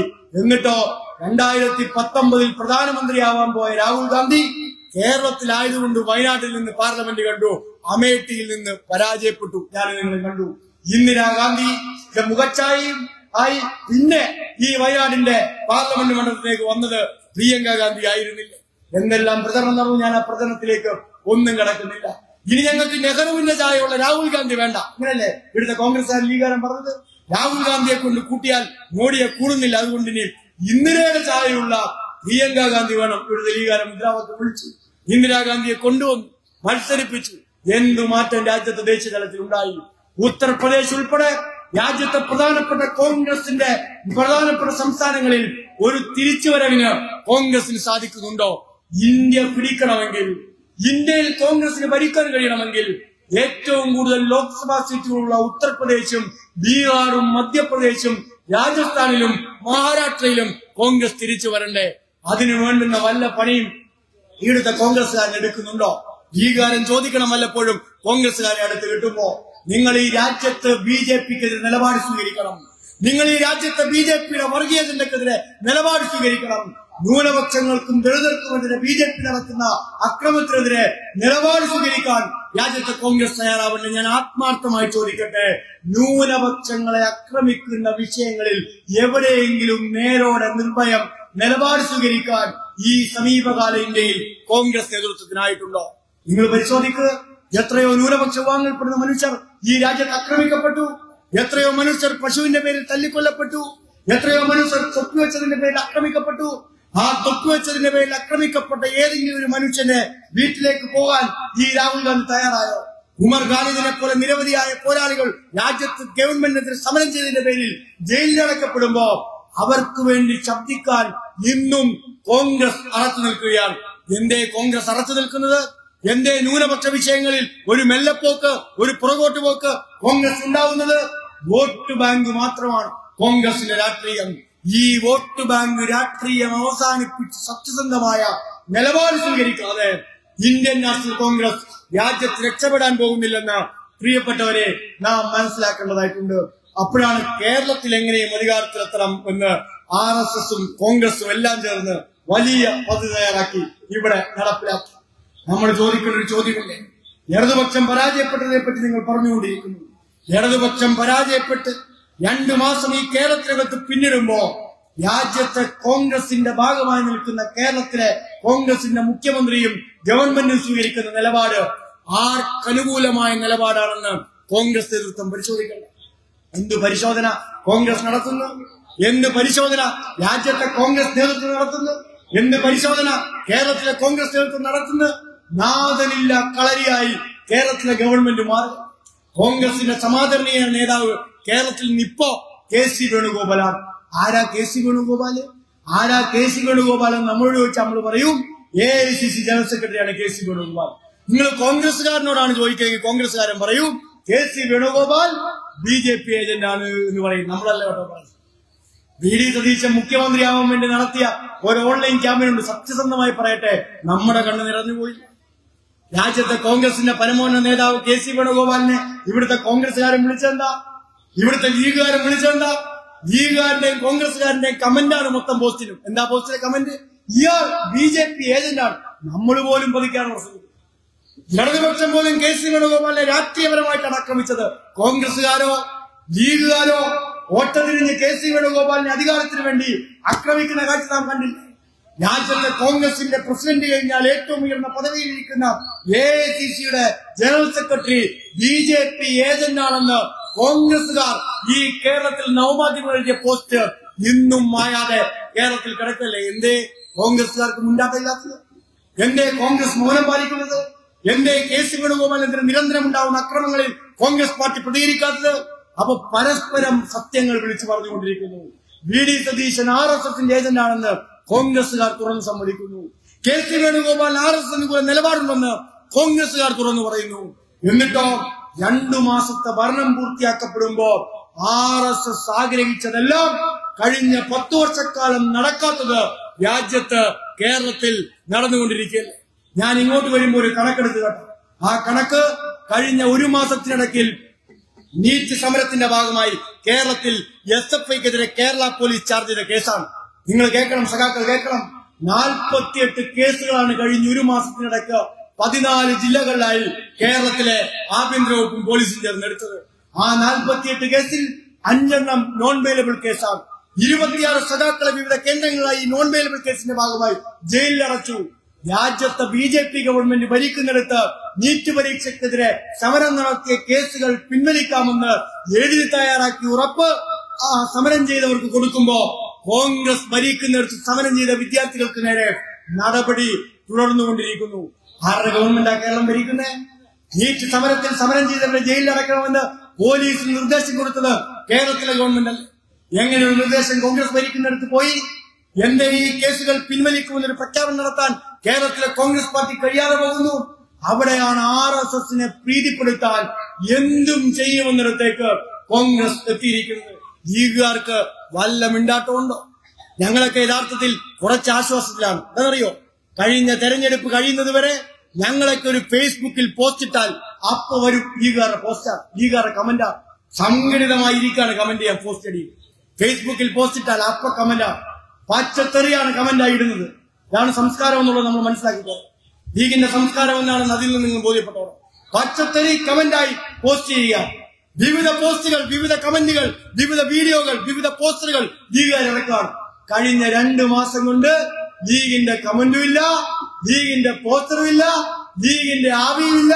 ലീഗ് നേതാക്കന്മാർ മാധ്യമങ്ങളെ കണ്ട് ഒന്നും പറയുന്നുണ്ട്. എന്തേ ലീഗ് മിണ്ടാതിരിക്കുന്നത്? എന്തേ കേരളത്തിലെ UDF ഗവൺമെന്റിന്റെ ഭരണത്തിലെ രണ്ടാമനായ കേരളത്തിലെ ഏറ്റവും പ്രധാനപ്പെട്ട രാഷ്ട്രീയ പ്രസ്ഥാനം ഇന്ത്യൻ യൂണിയൻ മുസ്ലിം ലീഗിന്റെ നേതാക്കന്മാർ പ്രതികരിക്കുമ്പോ ഇപ്പൊ പഴയ ആവേശമില്ലാത്തത്? വി ഡി സതീശൻ പറഞ്ഞൊരു ഡയലോഗ് ഓർമ്മയുണ്ടോ സഖാക്കൾക്ക്? നല്ല സഖാക്കളെ കാണുമ്പോൾ ചിരിക്കണമെന്നാണ് കഴിഞ്ഞ തെരഞ്ഞെടുപ്പിൽ വി ഡി സതീശൻ പറഞ്ഞു. ഈ നിലമ്പൂർ വെച്ച് നിങ്ങളോട് ഞാൻ ഒരു കാര്യം പറയാം. നല്ല ലീഗുകാരുണ്ടല്ലോ, മതനിരപേക്ഷവാദിയായ ലീഗുകാർ, നല്ല മതനിരപേക്ഷവാദിയായ ലീഗുകാർ, നല്ല മതനിരപേക്ഷവാദിയായ ലീഗുകാരെ കണ്ട സഖാക്കളെ നല്ല പുഞ്ചിരി പാസാക്കിക്കോളിൻ. 6 മാസത്തിനുള്ളിൽ കേരളത്തിലെ വി ഡി സതീശൻ ഗവൺമെന്റിനെതിരെ രംഗത്ത് വരുന്നവരിൽ അവരുണ്ടാവും നമ്മളോടൊപ്പം. എന്തേ ലീഗ് മിണ്ടാത്തത്? 21 MLA ലീഗ് ജയിപ്പിച്ചില്ല. 21 പേരെ, 1-2 ആണ്. എത്ര പേരെ ജയിപ്പിച്ചു? 21 MLA ലീഗ് ജയിപ്പിച്ചു. 21 MLA ജയിപ്പിച്ച ലീഗിനാണോ UDF ഭരണത്തിൽ സ്വാധീനം? 3 MLA ജയിപ്പിച്ച BJPക്കാണോ? ലീഗിന്റെ നേതാക്കന്മാർ ഹൃദയത്തിൽ തൊട്ട് പറ, ലീഗിന്റെ നേതാക്കന്മാർ ഹൃദയത്തിൽ തൊട്ട് പറ. ഇത് വെല്ലുവിളിയായി ഞങ്ങൾ പറയല്ല, നിങ്ങളോടുള്ള സഹാനുഭൂതി കൊണ്ട് ചോദിക്കുക, ലീഗിനോടുള്ള സ്നേഹം കൊണ്ട് ചോദിക്കുക. 21 MLA കൊണ്ടുപോയി വി ഡി സതീശന്റെ അടുക്കളപ്പണി ചെയ്യാനാണല്ലോ കേരളത്തിലെ യൂണിയൻ മുസ്ലിം ലീഗിന്റെ വിജയം എന്നാലോചിക്കുമ്പോ ഞങ്ങൾക്ക് സങ്കടമുണ്ട്, ഞങ്ങൾക്ക് സങ്കടമുണ്ട്. കുഞ്ഞാലിക്കുട്ടി സാഹിബ് ഏറ്റവും സീനിയറായ നേതാവ് കേട്ടോ. കുഞ്ഞാലിക്കുട്ടി സാഹിബ് പ്രതിപക്ഷത്തിരുന്നപ്പോ എല്ലാ രാഷ്ട്രീയ വിഷയങ്ങളും പ്രതിപക്ഷ നേതാവ് കഴിഞ്ഞാൽ പിന്നെ പ്രതികരിച്ചിരുന്ന കുഞ്ഞാലിക്കുട്ടി സാഹിബാണ്. ഇപ്പൊ ഒറ്റ വാക്കേ കുഞ്ഞാലിക്കുട്ടി സാഹിബ് പറയുള്ളൂ, അതൊന്നും ഇഷ്യൂ ആക്കണ്ട, അതൊന്നും ഇഷ്യൂ ആക്കണ്ട. എന്ത് കുഞ്ഞാലിക്കുട്ടി സാഹിബിനോട് ചോദിച്ചാലും കുഞ്ഞാലിക്കുട്ടി സാഹിബ് പറയുന്നത് അതൊന്നും ഇഷ്യൂ ആക്കണ്ട. മൂപ്പരറിയാതെ മൂപ്പരുടെ പ്രിൻസിപ്പൽ സെക്രട്ടറിയെ മാറ്റി. ഏത്? വ്യവസായ വകുപ്പിലെ. രാജ്യത്തെ കേരളത്തിലെ മന്ത്രിസഭയിലെ രണ്ടാമനായ കുഞ്ഞാലിക്കുട്ടി സാഹിബ് അറിയാതെ കുഞ്ഞാലിക്കുട്ടി സാഹിബിന്റെ സെക്രട്ടറിയെ വകുപ്പിൽ മാറ്റിയിട്ട് ഒന്നുറക്കെ കരയാൻ ഇവിടുത്തെ ലീഗുകാരനായോ? ലീഗുകാരനായില്ലല്ലോ. പൊതുവിദ്യാഭ്യാസ സെക്രട്ടറിയെ മാറ്റി കേട്ടോ. ഇവിടുത്തെ പ്രചരണത്തേക്കുണ്ടാവില്ല. നമ്മളാണ് മാറ്റിയെങ്കിൽ ലീഗുകാരൻ അപ്പൊ വീഡിയോ പറഞ്ഞാൽ പൊതുവിദ്യാഭ്യാസ സെക്രട്ടറിയെ മാറ്റി. നിങ്ങൾ മനസ്സിലാക്കേണ്ടത്, പൊതുവിദ്യാഭ്യാസ സെക്രട്ടറിയെ കേരളത്തിൽ മാറ്റണമെന്ന് ആദ്യം പറഞ്ഞത് വിശ്വ ഹിന്ദു പരിഷത്താണ്. വിശ്വ ഹിന്ദു പരിഷത്താണ് കേരളത്തിൽ പറഞ്ഞത് പൊതുവിദ്യാഭ്യാസ സെക്രട്ടറിയെ മാറ്റണമെന്ന്. പൊതുവിദ്യാഭ്യാസ വകുപ്പ് സെക്രട്ടറിയെ മാറ്റാൻ ഉത്തരവിറങ്ങി മണിക്കൂറുകൾ കഴിഞ്ഞപ്പോ വിശ്വ ഹിന്ദു പരിഷത്തിന്റെ പേജിൽ ഇപ്പോഴും ആ പോസ്റ്റുണ്ട്. ലീഗുകാർ എപ്പോഴും ഫേസ്ബുക്കിലുള്ളവരാണല്ലോ, കയറി നോക്കണം. പൊതുവിദ്യാഭ്യാസ വകുപ്പ് സെക്രട്ടറിയെ മാറ്റിയ സംസ്ഥാന ഗവൺമെന്റിന് അഭിവാദ്യങ്ങൾ. ലീഗിന്റെ നിലമ്പൂർ മണ്ഡലം കമ്മിറ്റി അല്ല, വിശ്വ ഹിന്ദു പരിഷത്തിന്റെ കമ്മിറ്റി. വിശ്വ ഹിന്ദു പരിഷത്തിന്റെ കമ്മിറ്റി അഭിവാദ്യം അർപ്പിക്കാൻ ആർക്ക്? കേരളത്തിലെ ഗവൺമെന്റിന്. ഉന്നത വിദ്യാഭ്യാസ വകുപ്പ് സെക്രട്ടറി ആയിട്ട് ആരെയാണ് വെച്ചിരിക്കുന്നത്? നല്ല 1-ാം തരം കളഞ്ഞ RSSന്റെ വേലക്കാരൻ ബി അശോകനെ വെച്ചു. മിണ്ടിയോ ലീഗ്? മിണ്ടിയോ ലീഗ്? 2026 നിയമസഭാ തെരഞ്ഞെടുപ്പിൽ ലീഗ് നടത്തിയ പ്രചരണമില്ലേ? ഇടതുപക്ഷത്തെ വർഗീയതയുമായി ബന്ധിപ്പിക്കാൻ നടത്തിയ വ്യാജ പ്രചരണങ്ങളില്ലേ? ഞാൻ ഈ നിലമ്പൂരിൽ നിന്ന് ഇവിടുത്തെ ലീഗുകാരോട് ചോദിക്കുന്നു, നിങ്ങൾ അധികാരത്തിലെത്തി 2 മാസം പിന്നിടുമ്പോ വെള്ളാപ്പള്ളിയെ നിങ്ങൾ പ്രോസിക്യൂട്ട് ചെയ്തോ? ഒരു കേസ് വെള്ളാപ്പള്ളിക്കെതിരെ എടുത്തോ? വെള്ളാപ്പള്ളിക്കെതിരെ ഒരു പുതിയ കാൽവെപ്പ് ഇവിടെ UDF അധികാരത്തിലെത്തി നടത്തിയില്ലെന്ന് മാത്രമല്ല, വെള്ളാപ്പള്ളി ഒരു രാഷ്ട്രീയ പാർട്ടി അംഗമല്ല കേട്ടോ. നിങ്ങൾ ബോധ്യപ്പെട്ടു? രാഷ്ട്രീയ പാർട്ടി അംഗം വെള്ളാപ്പള്ളിയുടെ മോന തുഷാർ വെള്ളാപ്പള്ളി. NDAയുടെ കൺവീനർ സുകുമാരൻ നായരെ കാണാൻ സമയം കൊടുക്കാത്ത വി ഡി സതീശൻ പോയി കണ്ടതും സംസാരിച്ചതും കേരളത്തിലെ NDAയുടെ കൺവീനറായിരുന്ന തുഷാർ വെള്ളാപ്പള്ളിയോടാണ്. എന്തിനാ സംസാരിച്ചത്? ഈ കാര്യം ചോദിച്ചോ? വി ഡി സതീശനെ വിളിച്ചിട്ട് വി ഡി സതീശേട്ടാ എന്താണ് നിങ്ങൾ തുഷാർ വെള്ളാപ്പള്ളിയോട് സംസാരിച്ച് ചോദിച്ചോ? തുഷാർ വെള്ളാപ്പള്ളിയുമായി കേരളത്തിലെ മുഖ്യമന്ത്രി കൂടിക്കാഴ്ച നടത്തിയില്ലേ? അവിടെ അവസാനിച്ചോ? ശശികലയെ പറ്റി ഞാൻ പറയണ്ടല്ലോ. ആരാണ് ശശികലയെന്ന് ഞാൻ നിങ്ങളോട് പറഞ്ഞ് ബോധ്യപ്പെടുത്തണ്ടല്ലോ. ഒരു പ്രസ്താവന കേട്ട് സത്യത്തിൽ ഞാൻ ഞെട്ടിപ്പോയി കേട്ടോ. കഴിഞ്ഞ ദിവസങ്ങളിൽ നമ്മുടെ ഗവൺമെന്റ് അധികാരത്തിലേക്ക് എത്തുന്ന ആ ഇലക്ഷൻ നടക്കുന്ന സമയത്താണ് ഒരു വിഷയത്തിൽ ശശികല പ്രതികരിച്ചത്. ഏതോ വിഷയം, നമ്മുടെ നന്ദഗോവിന്ദ് ഭജൻസ്, ആ ഭജൻസ് ഒരു പള്ളിയിൽ, ഒരു അമ്പലത്തിൽ ഒരു ക്രിസ്തീയ ഭക്തിഗാനം എന്ന് തോന്നിക്കുന്ന ഒരു ഗാനം പാടി. അന്ന് ഈ ശശികല പറഞ്ഞത്, ഈ പാട്ട് അമ്പലത്തിൽ പാടിയത് പായസത്തിൽ ചിക്കൻ മസാല ഇടുന്നത് പോലെയാണ്.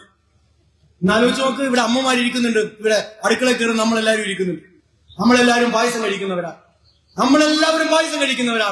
സാമാന്യ ബുദ്ധിയും വിവരവും മാനസികമായി ബോധമുള്ള ഒരു മനുഷ്യന് പായസത്തിൽ ചിക്കൻ മസാല ഇടുന്ന ആലോചിക്കാൻ കഴിയുമോ?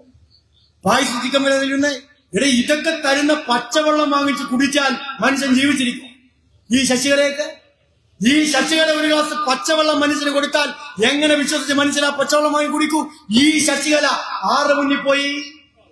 ഈ ശശികല ആരെ കാണാൻ പോയി? ഈ ശശികല ആരുമായി കൂടിക്കാഴ്ച നടത്തി? ഈ ശശികല കൂടിക്കാഴ്ച നടത്തിയ ശേഷം ഫേസ്ബുക്കിൽ പ്രതികരിച്ചത് എങ്ങനെ? വളരെ സന്തോഷവാനായി കേരളത്തിന്റെ മുഖ്യമന്ത്രി ഞങ്ങളെ ആനയിച്ചിരുത്തി, ഞങ്ങൾക്ക് പറയാനുള്ളതെല്ലാം കേട്ടു, ഞങ്ങൾക്ക് പറയാനുള്ളതെല്ലാം മനസ്സ് തുറന്ന് ഞങ്ങൾ പറഞ്ഞു.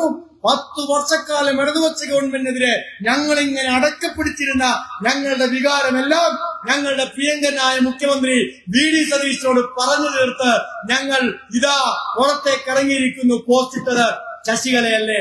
എന്തേ ലീകാരമുണ്ടാഞ്ഞ പറ. കേരളത്തിന്റെ മുഖ്യമന്ത്രിക്ക് ശശികലയ്ക്ക് നേരിട്ട് കാണാൻ സമയം കൊടുക്കാം. പാവം അലോഷ്യസ് സേവന് കൊടുത്തില്ല. പാവം പിടിച്ചവൻ KSUവിന്റെ സംസ്ഥാന പ്രസിഡന്റ്. KSUവിന്റെ സംസ്ഥാന പ്രസിഡന്റായ അലോഷ്യസ് സേവനെ കാണാൻ സമയം ചോദിച്ചു VD സതീശൻ പറഞ്ഞു, നീ പോരണ്ട, എന്നെ വിമർശിച്ചില്ല, വരണ്ട. അലോഷ്യസ് സേവന് കാണാൻ സമയം കൊടുക്കാത്ത കേരളത്തിന്റെ മുഖ്യമന്ത്രി ശശികലയ്ക്കും RV ബാബുവിന് സമയം കൊടുത്തില്ല. ഈ മലപ്പുറത്തിനെതിരെ, മലപ്പുറത്തെ മനുഷ്യർക്കെതിരെ എത്ര വർഗീയ പ്രചരണങ്ങൾ ശശികലയും RV ബാബുവും നടത്തിയിട്ടുണ്ട്. RV ബാബുവും ശശികലയും ചേർന്ന് എത്ര വർഗീയ പ്രചരണങ്ങൾക്ക് ഈ കേരളത്തിൽ നേതൃത്വം കൊടുത്തു. അങ്ങനെ കാണാൻ വരുമ്പോ കേരളത്തിലെ മുഖ്യമന്ത്രി പറയണ്ടേ, നിങ്ങൾ നടത്തിയ വർഗീയ പ്രചരണങ്ങൾ തിരുത്താൻ തയ്യാറാണെന്ന് പറഞ്ഞോ? റിപ്പോർട്ട് ചെയ്തില്ലല്ലോ മാധ്യമങ്ങളൊന്നും. ഒരു മാധ്യമവും റിപ്പോർട്ട് ചെയ്തില്ലല്ലോ. എന്തേ റിപ്പോർട്ട് ചെയ്യാതിരുന്നത്? അപ്പൊ അധികാരത്തിലെത്തിയത് എങ്ങനെയാണ്? RV ബാബുവിന്റെ സഹായത്തിൽ അധികാരത്തിലെത്തിയ കോൺഗ്രസ്, ശശികലയുടെ സഹായത്തിൽ അധികാരത്തിലെത്തിയ കോൺഗ്രസ്, ഒറ്റയ്ക്ക് ഭൂരിപക്ഷത്തിലേക്ക് അടുത്തെത്തിയ കോൺഗ്രസ്, ഇനി ലീഗില്ലെങ്കിലും കേരളം ഭരിക്കാം, RSSന്റെ പിന്തുണ ഉണ്ടെങ്കിൽ എന്നതിലേക്ക് എത്തിയില്ലേ? ജമാഅത്ത് ഇസ്ലാമിക്കാരൻ സന്തോഷത്തിന് ആഹ്ലാദപ്രകടനം പ്രഖ്യാപിച്ചു. ഞാനിപ്പോൾ ഓർക്കുന്നുണ്ട്, ഇടതുപക്ഷം അധികാരത്തിൽ നിന്ന് പോയതിന്റെ സന്തോഷം പ്രകടിപ്പിക്കാൻ ജമാഅത്ത് ഇസ്ലാമിക്കാരൻ ആഹ്ലാദ പ്രകടനം പ്രഖ്യാപിച്ചു. ഇവിടെ തിരുവനന്തപുരത്ത് നിന്ന് കാസർഗോട്ടേക്ക് ആഹ്ലാദ പ്രകടനത്തിന്റെ ഭാഗമായി എല്ലാ ജില്ലാ കേന്ദ്രത്തിലും വിശാലമായ യോഗം മധ്യ കേരളത്തിലെത്തിയപ്പോ MG സർവകലാശാല സെനറ്റിൽ 19 RSകാരെ നിയമിച്ചു. VD സതീശൻ മിണ്ടിയതയില്ല. അപ്പ പ്രസ്താവന ജമാഅത്ത് ഇസ്ലാമിയുടെ. ഇത് കാണിക്കുന്നത് ശരിയല്ല. ജമാഅത്ത് ഇസ്ലാമി പറയാണ് ഇപ്പോ ഇത് കാണിക്കുന്നത് ശരിയല്ല. ഒരു ശക്തിയില്ല, ഇപ്പോഴും ശക്തിയിലേക്ക് വന്നിട്ടില്ല. ഉടനെ ശക്തിയിലേക്ക് വരും. കാരണം കേരളത്തിനകത്ത് ഇടതുപക്ഷം ഭരിച്ചിരുന്നപ്പോ കേരളത്തിനകത്ത് സംഘപരിവാരകാരൻ ഒരു മനുഷ്യനെതിരെ മണ്ണ് നുള്ളിയിടാൻ ധൈര്യം കാണിച്ചിട്ടില്ലെങ്കിൽ അതിനുള്ള ധൈര്യമിനെ സംഘപരിവാരം കേരളത്തിൽ കാണിക്കാൻ പോവാ. ഇന്നലെ ഒരുത്തം പ്രസ്താവന നടത്തിയല്ലോ, TG മോഹൻദാസ് എന്നൊരു ശവം തന്നെ വിളിക്കണം കേട്ടോ, അച്ഛൻ തെറ്റിപ്പോയി. ശവം വിദ്യാർത്ഥികളെ വെടിവെച്ചു കൊല്ലണമെന്നാ പറഞ്ഞു. വിദ്യാർത്ഥികളെ വെടിവെച്ചു കൊല്ലണം. ഏത് വിദ്യാർത്ഥികളെ? സമരം ചെയ്ത വിദ്യാർത്ഥികളെ വെടിവെച്ചു കൊല്ലണമെന്ന് ഒരു സംഘപരിവാരത്തിന്റെ ശവം പ്രസ്താവന നടത്തി. എന്തായിരുന്നു ലീഗിന്റെ പ്രചരണം? നമ്മൾ ഭരിക്കുമ്പോ വർഗീയ പ്രചരണം നടത്തിയാൽ ശക്തമായ നടപടി വേണം. നടപടിയെടുത്തോ? സ്ത്രീകൾക്കെതിരെ ഏറ്റവും രൂക്ഷവും നിന്ദ്യവുമായ ഭാഷയിൽ ഈ ശവം പ്രതികരിച്ചില്ലേ? സ്ത്രീകൾക്കെതിരെ കേട്ടാലടക്കുന്ന ഭാഷയല്ലേ പ്രതികരണം നടത്തിയത്? സമരം ചെയ്ത വിദ്യാർത്ഥികളെ അധിക്ഷേപിച്ചില്ലേ?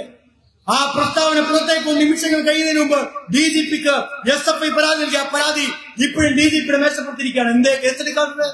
സമരം ചെയ്ത SFIക്കാർക്കെതിരെ 48 കേസ്, സമരം ചെയ്തവരെ അധിക്ഷേപിച്ച, സ്ത്രീകളെ അധിക്ഷേപിച്ച സംഘപരിവാരത്തിന്റെ ശവം TG മോഹൻദാസിനെതിരെ ഒരു കേസുമില്ല. പൊന്നാടയും പൂമാലയും.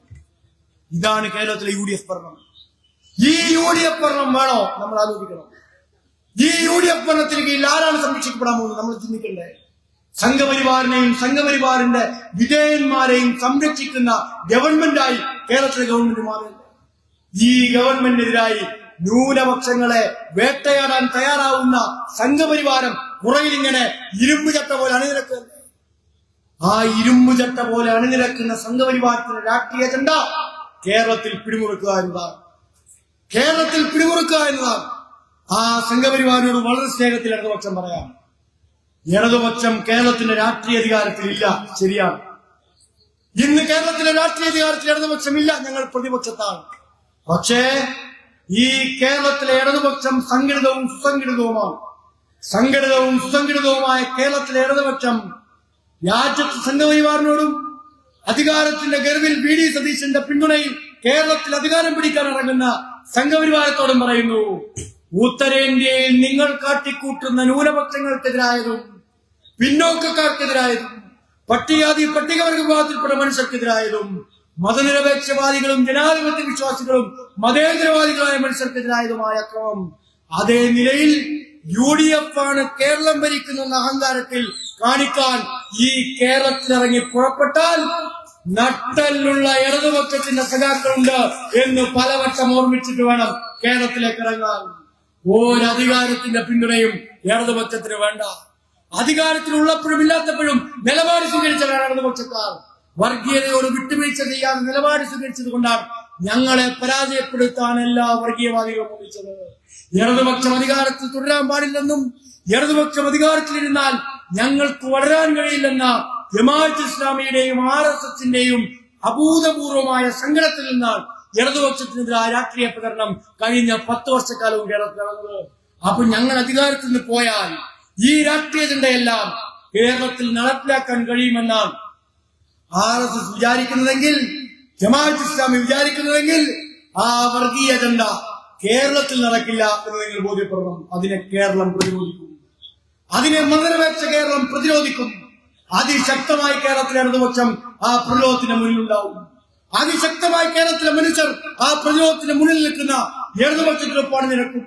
ആ പ്രതിരോധത്തിന്റെ ശബ്ദമാണ് ഇനി കേരളത്തിനകത്ത് നാം ഉയരേണ്ടത്. ഭരണം പോയതിന്റെ ഒരു നിരാശയും നമുക്ക് വേണ്ടതില്ല. ഈ കേരളത്തിൽ അധികാരത്തിൽ നാം ഇരുന്നിട്ടുണ്ട്, പ്രതിപക്ഷത്ത് ഇരുന്നിട്ടുണ്ട്. 57 ആദ്യമായി കേരളത്തിൽ അധികാരത്തിലേക്ക് എത്തി നമ്മളെ 2 വർഷമേ ഇവിടെ ഇരിക്കാൻ അവർ അനുവദിച്ചിട്ടുള്ളൂ. 67 നമ്മളെ 2 വർഷം ഇരുത്തിയിട്ടുള്ളൂ. 80 2 വർഷം മാത്രമാണ് കേരളം ഭരിക്കാൻ നമുക്ക് അവസരം ലഭിച്ചത്. പിന്നെ 86 4 വർഷം നമുക്ക് കേരളം ഭരിക്കാൻ കഴിഞ്ഞത്. 96 5 വർഷം തികച്ച് സഖാവ് നയനാർക്ക് മുഖ്യമന്ത്രിയായിരിക്കാൻ കഴിഞ്ഞത്. 2006 2016 മുതൽ 25 വരെയും കേരളത്തിൽ നമ്മൾ ഭരിച്ചു. നമ്മൾ ഭരണത്തിലെത്തിയപ്പോഴെല്ലാം സാധാരണപ്പെട്ട മനുഷ്യർക്ക് വേണ്ടി നമ്മൾ നിലപാട് സ്വീകരിച്ചു. ഏറ്റവും അവസാനം കേരളത്തിൽ ഇടതുപക്ഷം പ്രഖ്യാപിച്ച അതിദാരിദ്ര്യമുക്ത കേരളം മുതൽ 957 പ്രഖ്യാപിച്ച ഭൂപരിഷ്കരണവും സൗജന്യ വിദ്യാഭ്യാസം വരെയുള്ള കഴിഞ്ഞ 57 മുതൽ 2026 വരെ ചരിത്രത്തിൽ സാധാരണക്കാർക്ക് വേണ്ടി നിലപാട് സ്വീകരിച്ചത് ഇടതുപക്ഷം ഭരിക്കുമ്പോഴാണ് എന്ന് ഞാനും നിങ്ങളും കണ്ടതല്ലേ. ഒരു വ്യത്യാസമില്ലാതെ നമ്മൾ നിലപാട് സ്വീകരിച്ചില്ലേ? ഒരു വ്യത്യാസവുമില്ലാതെ എല്ലാ മനുഷ്യരെയും ചേർത്ത് പിടിച്ചില്ലേ? എല്ലാ മനുഷ്യരെയും ചേർത്ത് പിടിച്ച് നാം നിലപാട് സ്വീകരിച്ചു. എല്ലാവരെയും നാം ഒപ്പം നിർത്തി. ഏറ്റവും സാധാരണപ്പെട്ട മനുഷ്യന് വേണ്ടി നാം നിലപാട് സ്വീകരിച്ചു. 57 EMSനോട് ചോദിക്കുന്നുണ്ട്, എന്തിനാണ് ഒരു കമ്മ്യൂണിസ്റ്റുകാരൻ അധികാരത്തിലേക്ക് വരുന്നത്? EMS എന്ന ജനങ്ങളോട് മാധ്യമങ്ങളോട് പറഞ്ഞത്, ഒരു കമ്മ്യൂണിസ്റ്റ് ഗവൺമെന്റ് അധികാരത്തിലേക്ക് എത്തുന്നത് ഏറ്റവും സാധാരണക്കാരായ മനുഷ്യന്റെ ജീവിതത്തെ മെച്ചപ്പെടുത്താനാണ്. EMS പറഞ്ഞ ഒറ്റവരി വാചകമാണ്. നിങ്ങൾ ഈ കേരളം ഭരിച്ച എല്ലാ ഇടതുപക്ഷ ഗവൺമെന്റിനെ പരിശോധിക്കുക. സഖാവ് പിണറായി ആവട്ടെ, VS ആവട്ടെ, നയനാർ ആവട്ടെ, EMS ആവട്ടെ, നേതൃത്വം കൊടുത്ത ഇടതുപക്ഷ ഗവൺമെന്റിനെ പരിശോധിച്ചാൽ സാധാരണക്കാരായ മനുഷ്യന്റെ ജീവിത പ്രയാസങ്ങളെ തരണം ചെയ്യാൻ ഇടപെട്ട ഗവൺമെന്റിനെ നിങ്ങൾക്ക് ഈ ഗവൺമെന്റുകളെല്ലാം കാണാം. അതിന്റെ തുടർച്ച കേരളത്തിൽ ഉണ്ടാവണം എന്ന് നമ്മൾ ആഗ്രഹിക്കുന്നു. നിർഭാഗ്യവശാൽ അതിന്റെ തുടർച്ച കേരളത്തിൽ ഉണ്ടായില്ല. ജനങ്ങൾ തീരുമാനിച്ചത് ഇടതുപക്ഷം തൽക്കാലം പ്രതിപക്ഷത്തിരിക്കട്ടെ എന്നാണ്.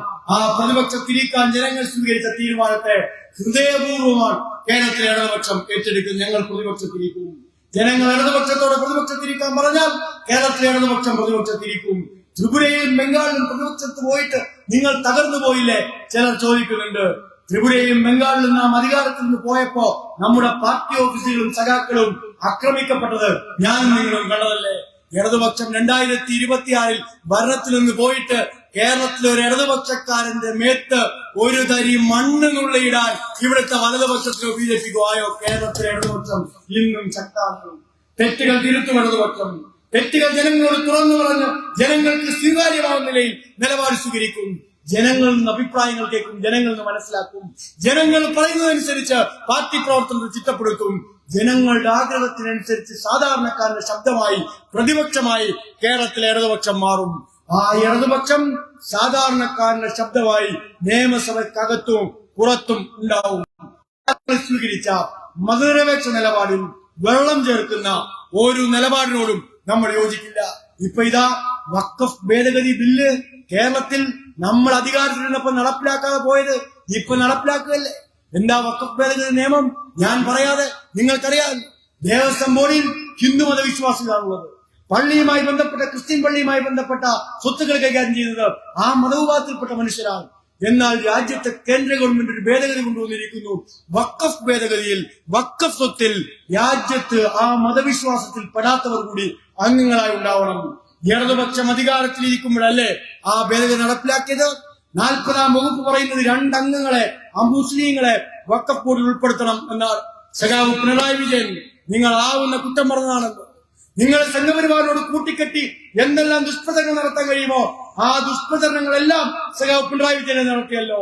ലീഗും ജമാഅത്ത് ഇസ്ലാമിയും SDP-യും എല്ലാവരും ചേർന്ന് ആ മനുഷ്യനെ ആക്രമിക്കാവുന്നതിന്റെ പരമാവധി ആക്രമിച്ചിരുന്നില്ലേ? ആ മനുഷ്യന്റെ നിലപാടുകളെ വക്രീകരിച്ച് കള്ളങ്ങൾ പ്രചരിപ്പിച്ച് ജനങ്ങൾക്കിടയിൽ ഇകഴ്ത്തിക്കാട്ടാൻ നിങ്ങൾ പരിശ്രമിച്ചില്ലേ? ലീഗുകാരാ, ജമാഅത്ത് ഇസ്ലാമിക്കാരാ, SDP-ക്കാരാ, ആത്മാർത്ഥമായ ഇടതുപക്ഷം ഈ നിലമ്പൂരിൽ നിന്ന് ചോദിക്കട്ടെ. സഖാവ് പിണറായി വിജയൻ എന്ന കമ്മ്യൂണിസ്റ്റുകാരൻ കേരളം ഭരിച്ചപ്പോ കേരളത്തിൽ രൂപീകരിച്ച വഖഫ് ബോർഡിൽ ആ മതവിഭാഗത്തിൽപ്പെടാത്ത ഒരാളെ സംഘപരിവാറിന്റെ താല്പര്യത്തിനനുസരിച്ച് എടുത്തിരുന്നോ? ഇല്ല. കാരണം പിണറായി വിജയൻ നട്ടലുള്ള കമ്മ്യൂണിസ്റ്റുകാരനായിരുന്നു. എന്റെ ലീഗിനാ നട്ടലില്ലാത്തത്? എന്റെ കോൺഗ്രസിനാ നട്ടലില്ലാത്തത്? കോടതിയിൽ പോയി, സുപ്രീം കോടതിയിലും ഹൈക്കോടതിയിലും പോയി നിരുപാധികം ഇവിടുത്തെ ലീഗുകാരൻ പറയുകയാണ്, ഇവിടുത്തെ UDF ഗവൺമെന്റ് പറയുകയാണ്, 14 ഈ വകുപ്പ് പ്രകാരം അമുസ്ലിങ്ങളെ കൂടി എടുത്ത് ഞങ്ങൾ വഖഫ് ഭേദഗതി നിയമം കേരളത്തിൽ അങ്ങ് നടപ്പിലാക്കി കളഞ്ഞേക്കാം. ഇത് ലീഗിന്റെ നിലപാടാണോ? ഇത് ലീഗിന്റെ നിലപാടാണോ? ഇത് പാലക്കാട് തങ്ങളുടെ നിലപാടാണോ? ഇത് നിലമ്പൂരിലെ മണ്ഡലം കമ്മിറ്റിയുടെ നിലപാടാണോ? ഇത് ഇവിടുത്തെ സാധാരണപ്പെട്ട ലീഗുകാരുടെ നിലപാടാണോ? ലീഗുകാർ ജനങ്ങളോട് തുറന്നു സംസാരിക്കാൻ തയ്യാറാവണം. എത്ര നാൾ ജനങ്ങളെ അഭിമുഖീകരിക്കാതെ നിങ്ങൾ പാർട്ടി ഓഫീസുകളിലും വീടുകളിലും ഇരിക്കും? എത്ര നാൾ നിങ്ങൾ ജനങ്ങളോട് മിണ്ടാതിരിക്കും? എത്ര നാൾ നിങ്ങൾ പ്രതികരിക്കാതിരിക്കും? ഓരോറ്റ ലീഗിന്റെ ഉത്തരവാദിത്തപ്പെട്ട നേതാവ് പോലും ഈ വിഷയത്തിൽ പ്രതികരിച്ചിട്ടില്ല. KM ഷാജിയുടെ പ്രസംഗം ഓർമ്മയുണ്ടല്ലോ. KM ഷാജിയുടെ പ്രസംഗം എന്തായിരുന്നു? KM ഷാജിയുടെ ലീഗുകാരെയും ജമാഅത്ത് ഇസ്ലാമിക്കാരെയും കോരിത്തെരിപ്പിച്ച പ്രസംഗം. സമുദായത്തിനു വേണ്ടി മുടിനാടിനെ കീറി അധികാരത്തിലെത്തിയാൽ ഞങ്ങൾ വകവെക്കും. പ്രിയപ്പെട്ടവരെ, സമുദായത്തിന്റെ ഉള്ള അവകാശം RSSന് മുന്നിൽ 2-ാം മാസം അടിയറവ് വെച്ചിട്ടാണ് ഈ നാണമില്ലാത്തവർ കേരളത്തിൽ രാഷ്ട്രീയ പ്രവർത്തനം നടത്തുന്നത്. ആര്? ലീഗുകാർ. ചോദിക്കണം നിങ്ങൾ. സമുദായത്തെ ചൂണ്ടിക്കാണിച്ച് അധികാരത്തിലെത്തിയവർ ആ സമുദായത്തിൽ RSS ഇടപെടാൻ കൊണ്ടുവന്ന നിയമം കേരളത്തിൽ നടപ്പിലാക്കാൻ തീരുമാനിക്കുമ്പോ ഏത് സമുദായത്തിനു വേണ്ടിയാണ് ലീഗ് പ്രവർത്തിക്കുന്നതെന്ന് ഇവിടുത്തെ സാധാരണപ്പെട്ട മനുഷ്യർ ചോദിക്കണ്ടേ? ഞാൻ ഇവിടുത്തെ നാട്ടിലെ ഏറ്റവും സാധാരണക്കാരായ മനുഷ്യരെ പറഞ്ഞു പറ്റിച്ച് അധികാരത്തിലെത്തി ആ മനുഷ്യരെ തന്നെ ചൂഷണം ചെയ്യാൻ സംഘപരിവാരത്തിന് ചൂട്ടുപിടിക്കുന്ന ഈ ലീഗുകാരന്റെ വഞ്ചനയെ ജനങ്ങൾക്ക് മുന്നിൽ തുറന്നു കാണിക്കാൻ അധികാരത്തിന് വേണ്ടി ആരോടും തമ്മിൽ ചെയ്യാനുള്ള ലീഗിന്റെ നിലപാടിനെ തുറന്നു കാണിക്കാൻ നമുക്ക് സാധിക്കേണ്ടതായിട്ടുണ്ട്. സഖാവ് കുഞ്ഞാലിയുടെ പാർട്ടി സമരങ്ങളിലൂടെ മുന്നോട്ട് പോകും. ജനകീയ വിഷയങ്ങളെ സമരങ്ങളാക്കി മാറ്റും. എന്താണ് നിങ്ങളുടെ ചരിത്രമെന്ന് ചിലർ ചോദിക്കുന്നുണ്ട്. സമരമല്ല എന്റെ ചരിത്രമെന്ന് പറഞ്ഞത് UDFന്റെ സ്ഥാനാർത്ഥിയായി മത്സരിച്ച രമേശ് പിഷാരടിയാണ്. തോമസ് ഐസക് ഒരു ചോദ്യം ചോദിച്ചപ്പോൾ അദ്ദേഹം പറഞ്ഞത്, ഐസക്കിനെ പോലെ സമരം ചെയ്ത പാരമ്പര്യമല്ല എന്റെ പാരമ്പര്യം. പിന്നെ ഏത് പാരമ്പര്യമാണ് മോന്റെ നമ്മൾ ചോദിച്ചില്ല. സമരം ചെയ്തതല്ല എന്റെ പാരമ്പര്യം എന്ന് പറയാം. നിങ്ങൾ നോക്ക്, ഈ കേരളത്തിന്റെ പാരമ്പര്യം സമരങ്ങളുടെ പാരമ്പര്യമല്ലേ? സഖാവ് കുഞ്ഞാലി ഒരു സമരമായിരുന്നില്ലേ ഈ നാട്ടിലെ മനുഷ്യന് വേണ്ടിയുള്ള സമരം? ഏതാണ്ട് 500-ലധികം വരെ രക്തസാക്ഷിയെ കേരളത്തിലെ കമ്മ്യൂണിസ്റ്റ് പാർട്ടിക്ക് കേരളത്തിലുണ്ട്. അവർ ഓരോരുത്തരും സമരമായിരുന്നില്ലേ? പുന്നപ്രയിലെയും വയലാറിലെയും സമര പോരാളികൾ കേരളത്തിലെ സമരമായിരുന്നില്ലേ? കയ്യൂരിലെ, കരിവല്ലൂരിലെ, കൗമ്പായിലെ, കള്ളിക്കാട്ട് സമര പോരാളികൾ ഈ സമരത്തിന്റെ ആവേശമായിരുന്നില്ലേ?